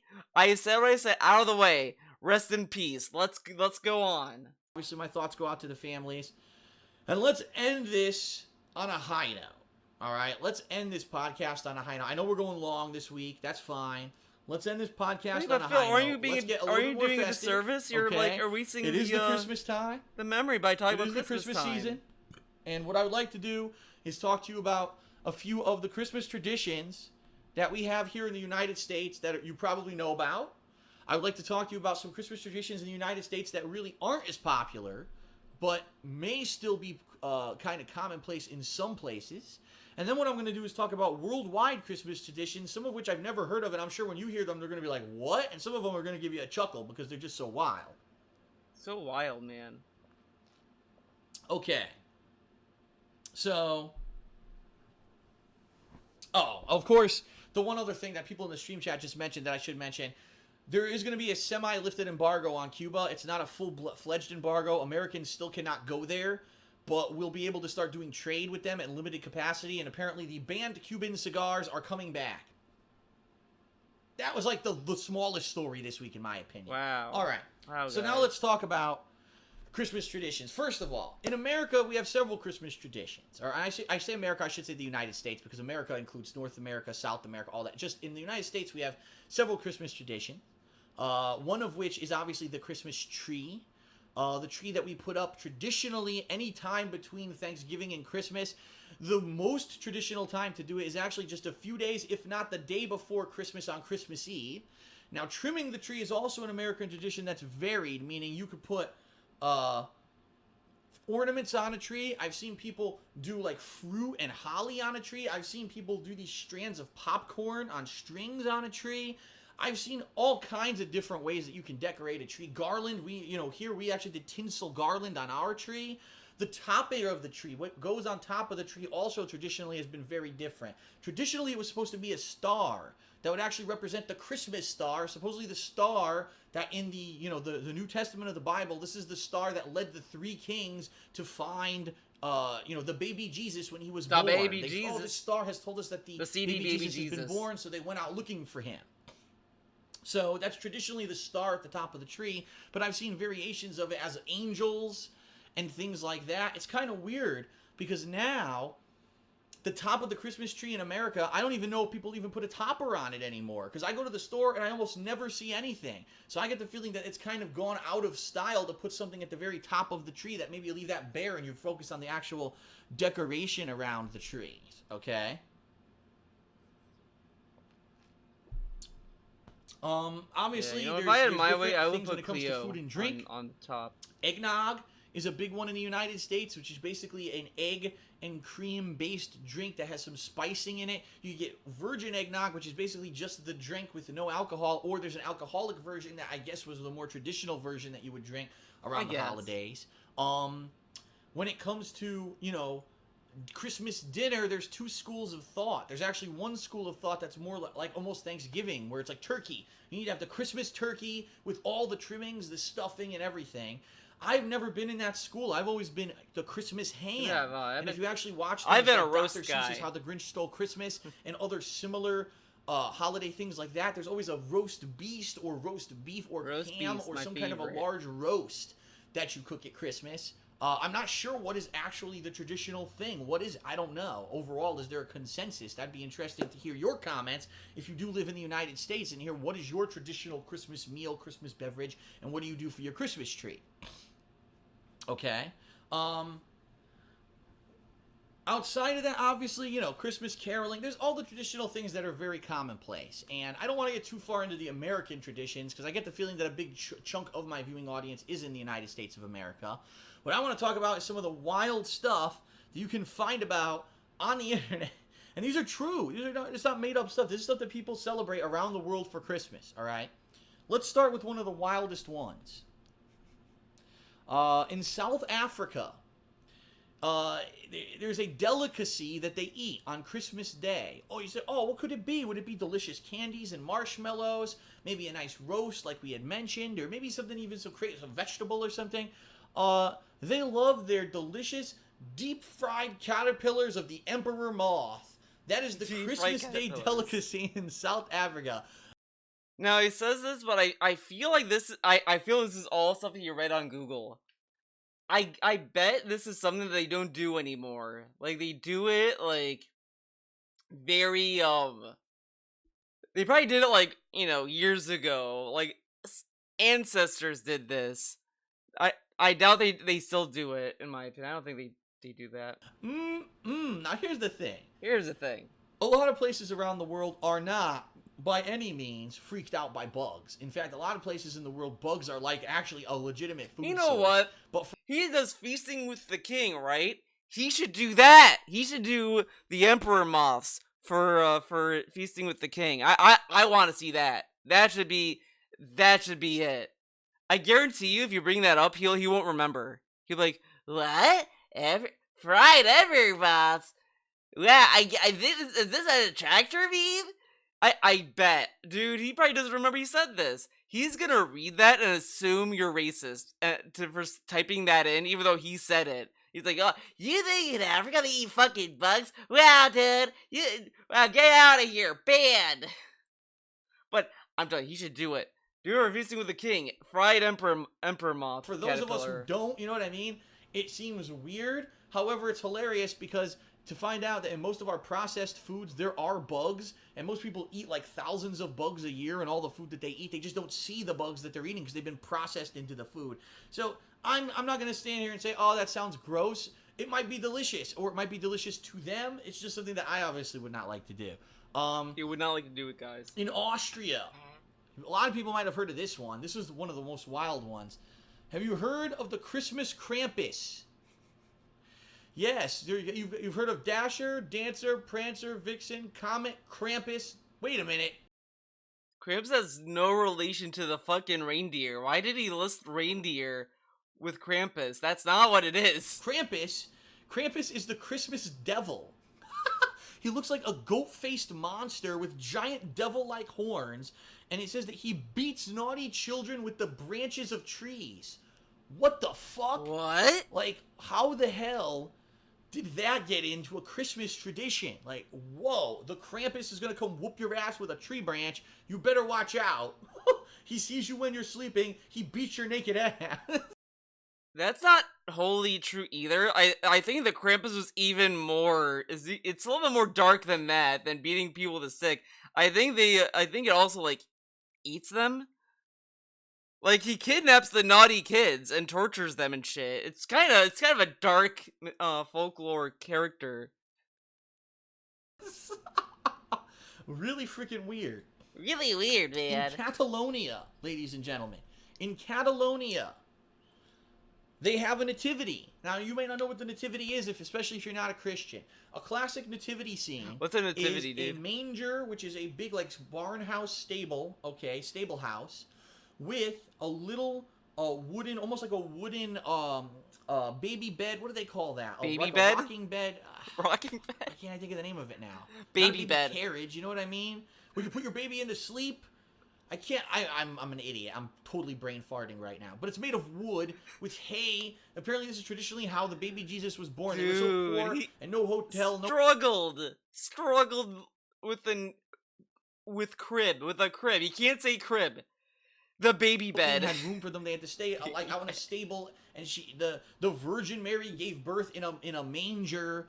And that's the nativity scene. It's supposed to be like the Virgin Mary, Joseph, her husband, who supposedly didn't knock her up, and that's how it's the Immaculate Conception. I'm not going to get into that. The baby Jesus in the manger, animals. Supposedly he didn't knock her up. This dude. He's like the Virgin Mary was pregnant. I bet that fucker fucked her up. I bet he did it. Yeah, he's lying, saying that he didn't do it. He fucking did it. DSP knew he did it. It's supposed to be like the Virgin Mary, Joseph, her husband, who supposedly didn't knock her up, and that's how it's the Immaculate Conception. I'm not going to get into that. The baby Jesus in the manger. Her supposed husband that didn't knock her up. It was Immaculate Conception. I get into that because I know Joseph fucking did it. Joseph, that fucker, he fucked her up. Animals and shepherds who were God there damn it, to do Joseph! their I know job. you did it. What the hell are they doing in our manger giving birth? The three kings who supposedly followed the Christmas star, and in Catalonia, they've got what's called the Kaganer, which is a small figure of a defecating man. What? So all this is going on. There's supposedly the child of God, the Son of God, is being born to the Immaculate Conception. These kings have followed a star to them. Everyone's in reverence, and some dude has his pants down in the corner, squatting and taking a dump. I feel like there's something and then it goes missing there. Even further than that. Even further than that. There's some context missing. Apparently now it's become like pop culture in Catalonia to make this figurine the face of someone famous. So they actually have like Obama with his fucking pants down, right? Obama taking a dump, or like, you know, Kim Kardashian squatting and shitting in the corner. And these are actually, you can buy those and put them in your nativity, and it's perfectly accepted in Catalonia. It's like, what the hell? Okay. I can't even fact check it. In Norway, oops, sorry, my laptop's skipping here. In Norway, there's no cleaning allowed on Christmas Eve, which is actually a cultural thing, is that all the brooms and cleaning supplies that you have in your house, you need to hide them, because traditionally witches and evil spirits could steal them. What? It seems like a BuzzFeed article. Like someone had like a wife who was like one of these real stickler clean wives, so they just I want to read everything, the comments. What's going on in the comments in this there's video? Witches that are gonna steal our stuff if you don't hide the broom. So fucking put them in the closet and lock the door. We're not cleaning Phil, I today. suggest checking out your audience retention results on your analytics. This is a weird one. When I read this one, I was like, what? Pretty wild. In Japan, in 1974, I know you're not going to believe what I'm about to tell you unless you live in Japan and you know about it. Kentucky Fried Chicken launched one of the most successful ad campaigns in human history. They blitzed the living shit out of the country of Japan, saying, "Come to KFC for Christmas Eve dinner. We will be open," unlike a lot of other places. Since 1974, it has now become a cultural tradition that if you live in Japan, you go to KFC on Christmas Eve, and apparently every KFC has lines out the fucking door. Kentucky Fried Chicken has lines out the door in Japan, but not in America where it's happened. In the United States, no one gives a fuck. We hate KFC. Out there, they love it on Christmas Eve. What? Like, how did that happen? That must have been one hell of an advertisement campaign. Seriously. Paid off, dude. Venezuela. In Venezuela... So the ad campaign was, everyone is closed on Christmas Eve except for KFC. So... yeah, I think it's a long line because people gotta eat sometimes. What a mystery, right? There's a mask. And this, I think, is also incorrect, too. I feel like all of the stuff he's saying is, like, it's not the full picture of what's going on, you know? I think it's, like, either half information or outdated information by today's standards, you know? To celebrate Christmas. Like, it's supposed to be, like, the day before Christmas or whatever. However, there's a weird tradition to go to that mass, you know, that celebration of religion on Christmas Day. People roller skate to it. So what actually happens, apparently, is these streets are cleared of vehicles and cars and anything, and the whole country of Venezuela roller skates to and from church to go to mass that day. Okay? That's not too bad. That's actually kind of a neat one, I think, if you know how to roller skate at least. Let's see here. We already know about the Christmas pickle from Leanna. Leanna's family is German, and they always had the tradition. What? No, we don't. I watched the fucking one last year in 2013. They never mentioned a Christmas pickle. They never did. This is a lie. He's embarrassed for this. I don't believe because he didn't tell us shit about the Christmas pickle. And now he's like, oh yeah, Leanna had this thing about the Christmas pickle. Tradition of the Christmas pickle ornament, or hide a pickle in the Christmas tree, but we have a Christmas pickle ornament that we put in our tree. We're not putting a real tree in there. What? Let's see here. I don't understand that tradition. That just sounds like a Leanna family thing. Then there's some good ones. I'm skipping a few of these because a few of these aren't very good. Here we go. This is a weird one. Oh, now we're skipping something that's not good. Of course, the Ukraine, right? The Ukraine. A traditional Christmas decoration is spider webs and artificial spiders. So, you know, the Christmas snowman, a little Santa Claus here, a little ornament, this maybe I can, you know, an angel. The Christmas tarantula. Ooh, let's just cover the tree in fucking spiders and spider webs. It's like so weird, but apparently it somehow became a cultural tradition. Imagine that, the spider tree. Oh, okay. It is. You know, I know how that tradition got started, because someone went out and got a real Christmas tree, brought it in their house, didn't realize that it was infested with spiders, and the next day they were like, it's decorating. Okay, then. Let's see here. In Estonia, apparently on Christmas Eve, the whole family heads to the sauna together. I thumbs up that tradition. I'd love to go to the sauna once a year for Christmas. That's cool. In Wales, Mary Lwyd is performed in some Welsh villages on Christmas Eve. A villager is chosen to parade through the streets wearing the skull of a mare on the end of a stick. If you don't know, a mare would be a female horse. So, the skull of a female horse on a stick. How festive! This dead horse is coming to town. Oh boy. Okay, this is not explaining the Oh my god, tree. some of these are wild. Thought it would. Great Britain has this one about Christmas pudding, right? It says an age-old tradition dictates that each member of the family must stir the Christmas pudding mix in a clockwise direction before it's cooked, making a wish as they do so. And it's probably just a cultural kind of, a meal kind of a deal. I could see that becoming a tradition. Oh boy, in Italy, guess what? Some people, admittedly, let's admit this, everyone. Let's fess up here, all right? Let's fess up. Santa's a little bit creepy. All right, Santa's just a little bit creepy. He's supposed to be this old guy that he can see when you're sleeping. He comes to eat your cookies. He like sneaks up on you. He keeps track of you all year if you've been bad or good. That's like, I call that a creeper or a pedophile. Like, that guy's a weirdo. What? Santa, and some people can really see him as a kind of a weird character, all right? Not as festive and jolly as a lot of people think.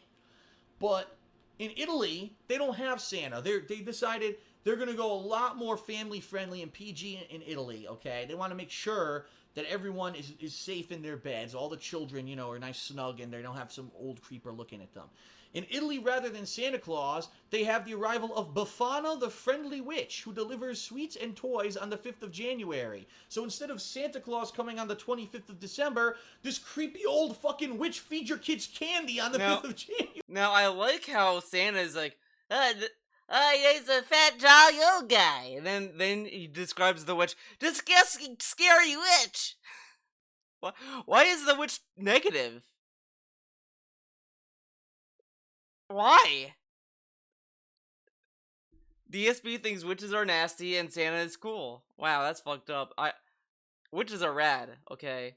The Persona Demon, Scathaha, whatever, the witch lady, one of my favorites. January. Oh, it's so much better. Okay, then. Oh, my goodness. Oh, my goodness.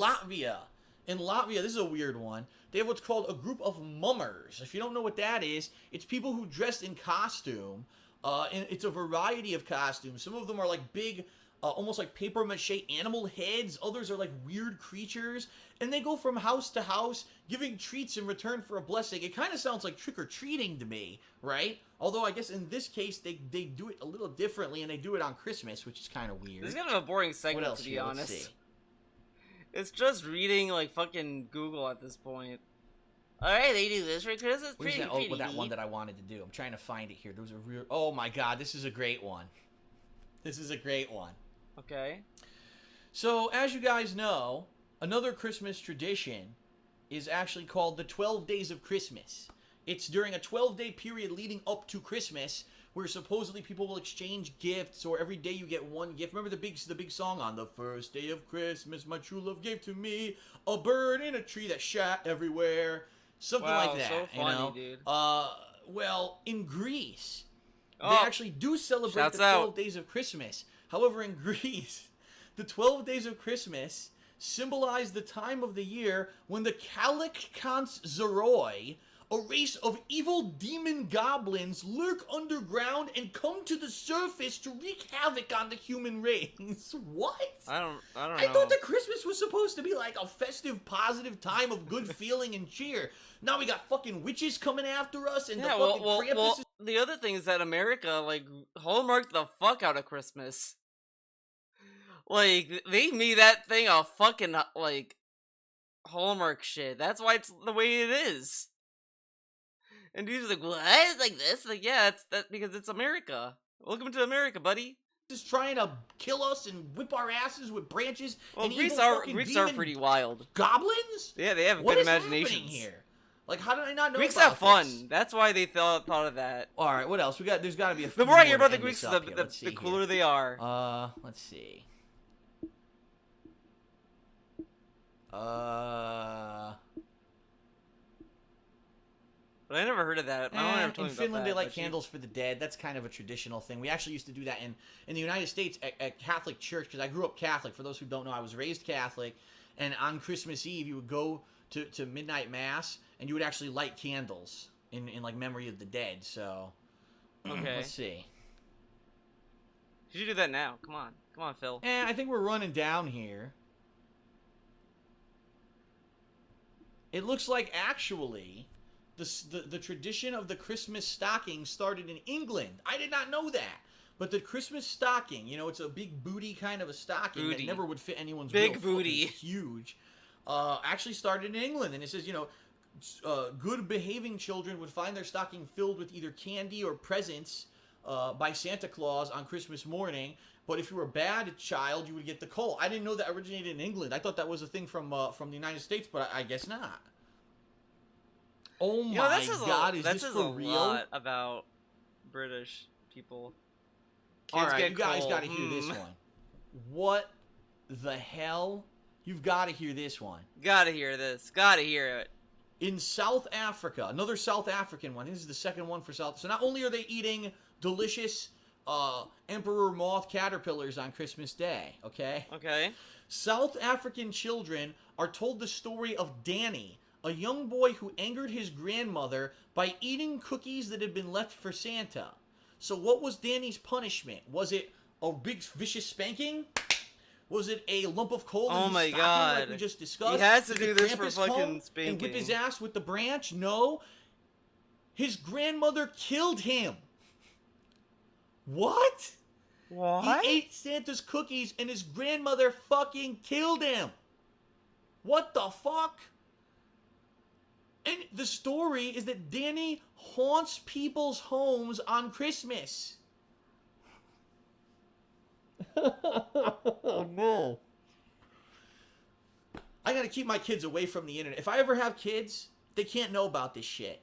If I ever have kids. DSP, you don't want kids! Kidding me? If you eat Santa's cookies, we're gonna kill you and you're gonna be haunted by Danny's ghost? What the fuck? What? He was playing a character Seriously, at this point, guys. He was pretending he wanted kids. Alright, and the last one, this is a new one. This one has actually just started in the United States recently, okay?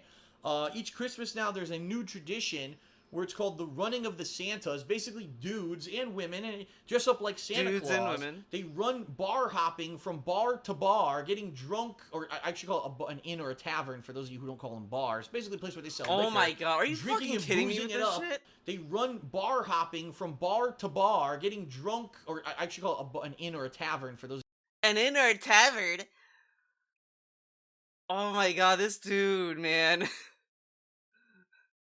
A bar or a tavern? Oh. Those of you who don't call them bars. Basically a place where they sell liquor, drinking and boozing it up on Christmas Eve, doing like a bar run, a bar crawl, and then you pass out, and the next day they wake up all hungover for Christmas. I personally have not partaken in that one. I probably would not want to, because I would like to actually wake up somewhere safe for Christmas and not be completely naked, surrounded by a bunch of dudes who we all did something we regretted last night. You know what I mean? But why be with friends when I you could see there could be some regret on Christmas morning. What? So, no matter how you celebrate the holiday, if you even do celebrate the holiday, I don't know if you celebrate the holiday or I want to hear that again. Safe for Christmas and not be up all hungover tavern for those of you who don't call them bars. Basically a place where they sell liquor, drinking and boozing it up on Christmas Eve, doing like a bar run, a bar crawl, and then you pass out, and the next day they wake up all hungover for Christmas. I personally have not partaken in that one. I probably would not want to, because I would like to actually wake up somewhere safe for Christmas and not be completely naked, surrounded by a bunch of dudes who we... This dude is such a clown. That's why you have a sober dude. You get a guy that's going to be the designated driver to drive you home. And he's like, I don't want to be naked with a bunch of dudes. Like, okay. Okay, this guy watched The Hangover too many times. We all did something we regretted last night. Dude, where's my car? I mean? But, I could see there could be some regret on Christmas morning. What's that supposed to mean? So, he's afraid of his true nature coming out. No matter how you celebrate the holiday, if you even do celebrate the holiday, I don't know if you celebrate the holiday or not. I would like to say, Merry Christmas. Happy holidays, no matter what it is that you celebrate. It could be Kwanzaa, it could be Hanukkah, it could be one of 1 bajillion holidays that I am not culturally educated on, and therefore please do not be offended if I didn't mention your holiday, because I'm just uneducated in that regard, and it's my loss, not yours, right? I hope everyone has a happy and healthy Christmas. I hope that you get everything that you want, if that's the kind of thing you culturally believe in. What? I hope that you have a good celebration. I hope that... Do you culturally believe in that you should get everything you want for Christmas? What? You get to spend some time with your friends and family, or at the very least, hey, get some good gaming sessions in, relax, not gaming worry sessions. About things for a few days. Is that culturally okay? I can tell you this: the one thing about me and my life that has changed since I became an adult is that I really don't have a time to relax anymore. I'm always worried about the next thing around the corner, the next bill that's coming, the next challenge that's going to come on YouTube or the internet, and the next thing, right? God. Even back then, he was telling us how he he's nervous about all these potential threats happening. He tells us now, you guys, now I have to really be careful. What's gonna happen? You never know what's gonna happen, man. But he was saying that in 2014. Christmas as an opportunity to say, I have a day I can just say, fuck it all. Time to relax. Fuck it all. Whether it's a religious holiday for you, some people it is, some people it's not. Take the time to have a good time and to cherish those people that you hold dear, those things that you care about the most, and just spread positivity that day. I think that's the best advice that I can really give anyone. I don't know, DSP. You fucking talked about a massacre in this video. Are you really spreading the positivity? And I also wanted to mention, he was talking about the massacre as his podcast is called Hate Live. Just want to point that out. Where you live or how you celebrate, that you do it safely and you have a good time. Thanks everyone for watching the Hate Live Holiday Special. It's been a 2.5-hour extravaganza, the longest Hate Live I believe that I've ever done. I will not have a Hate Live next week, simply because guess what? That's right. It's Christmas. Going to be the holiday celebration for me. It'll be Christmas for me. But I will return... No, I like how he didn't... Well, I guess he isn't... Whatever. Probably in a little over 2 weeks, meaning I'm probably not going to do one... well, you know what? I may do one New Year's Day. I may actually do a New Year's Day edition of Hate Live and talk all about the new stuff going on in 2015 and all the positivity and stuff. It could be great. Oh, yeah? So thanks very much, everybody, for watching Hate Live. Merry Christmas. Happy Holidays. If you have a chance to check out myself and my content over the next week, great. If not, enjoy yourself, because when we come back after this semi-break that I'm having next week, we're going to be going full force into the game playthroughs that I've been doing all along. There's new content coming next year. There's fun new vlogging and stuff. It's going to be wearing long sleeve shirts in this, but after this, he never wears long sleeves again. This dude can afford the heating, I guess. Big ups. Can't wait for it, but thanks so much for your support. This is the time of year when I get to feel so great and happy about stuff.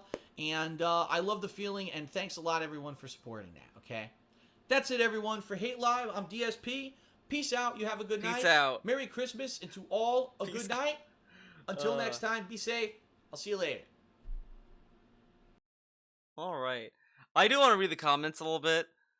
I really respect Franco and Rogan for having the balls to make a movie about assassinating a world leader. If it did happen, it would have been the... okay. Gonna buy myself a Ducky Shine 3 keyboard. Okay. Wow, these are all positive comments, guys. Looking forward to the movie vlogs, and well, that never happened. Whoops. If you do Patreon, I hope people pay you to play Minecraft. And he did. I agree with your reasoning on the Xbox One. Outsold the okay, it makes perfect sense. I don't believe North Korea was behind the Sony hack. It seems like the story was a smokescreen. I think Sony should have released the movie. Okay, all right. Yeah, I love Hate Live, Phil. Why was the like button not working? Well, it works now, dude. It works now. I wish there would be snow in Germany. Okay.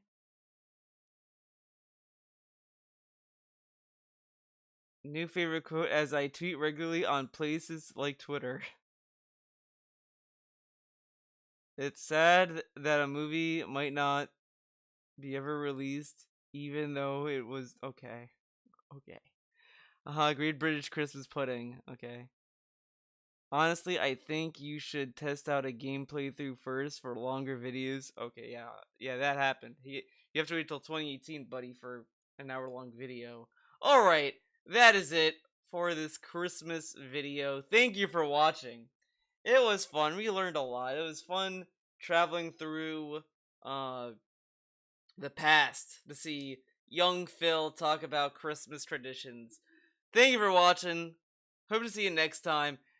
Last and not least, guys, if you haven't been watching my SMT3 playthrough, I want to just tell you something big. Something big happened in my Shin Megami Tensei 3 playthrough.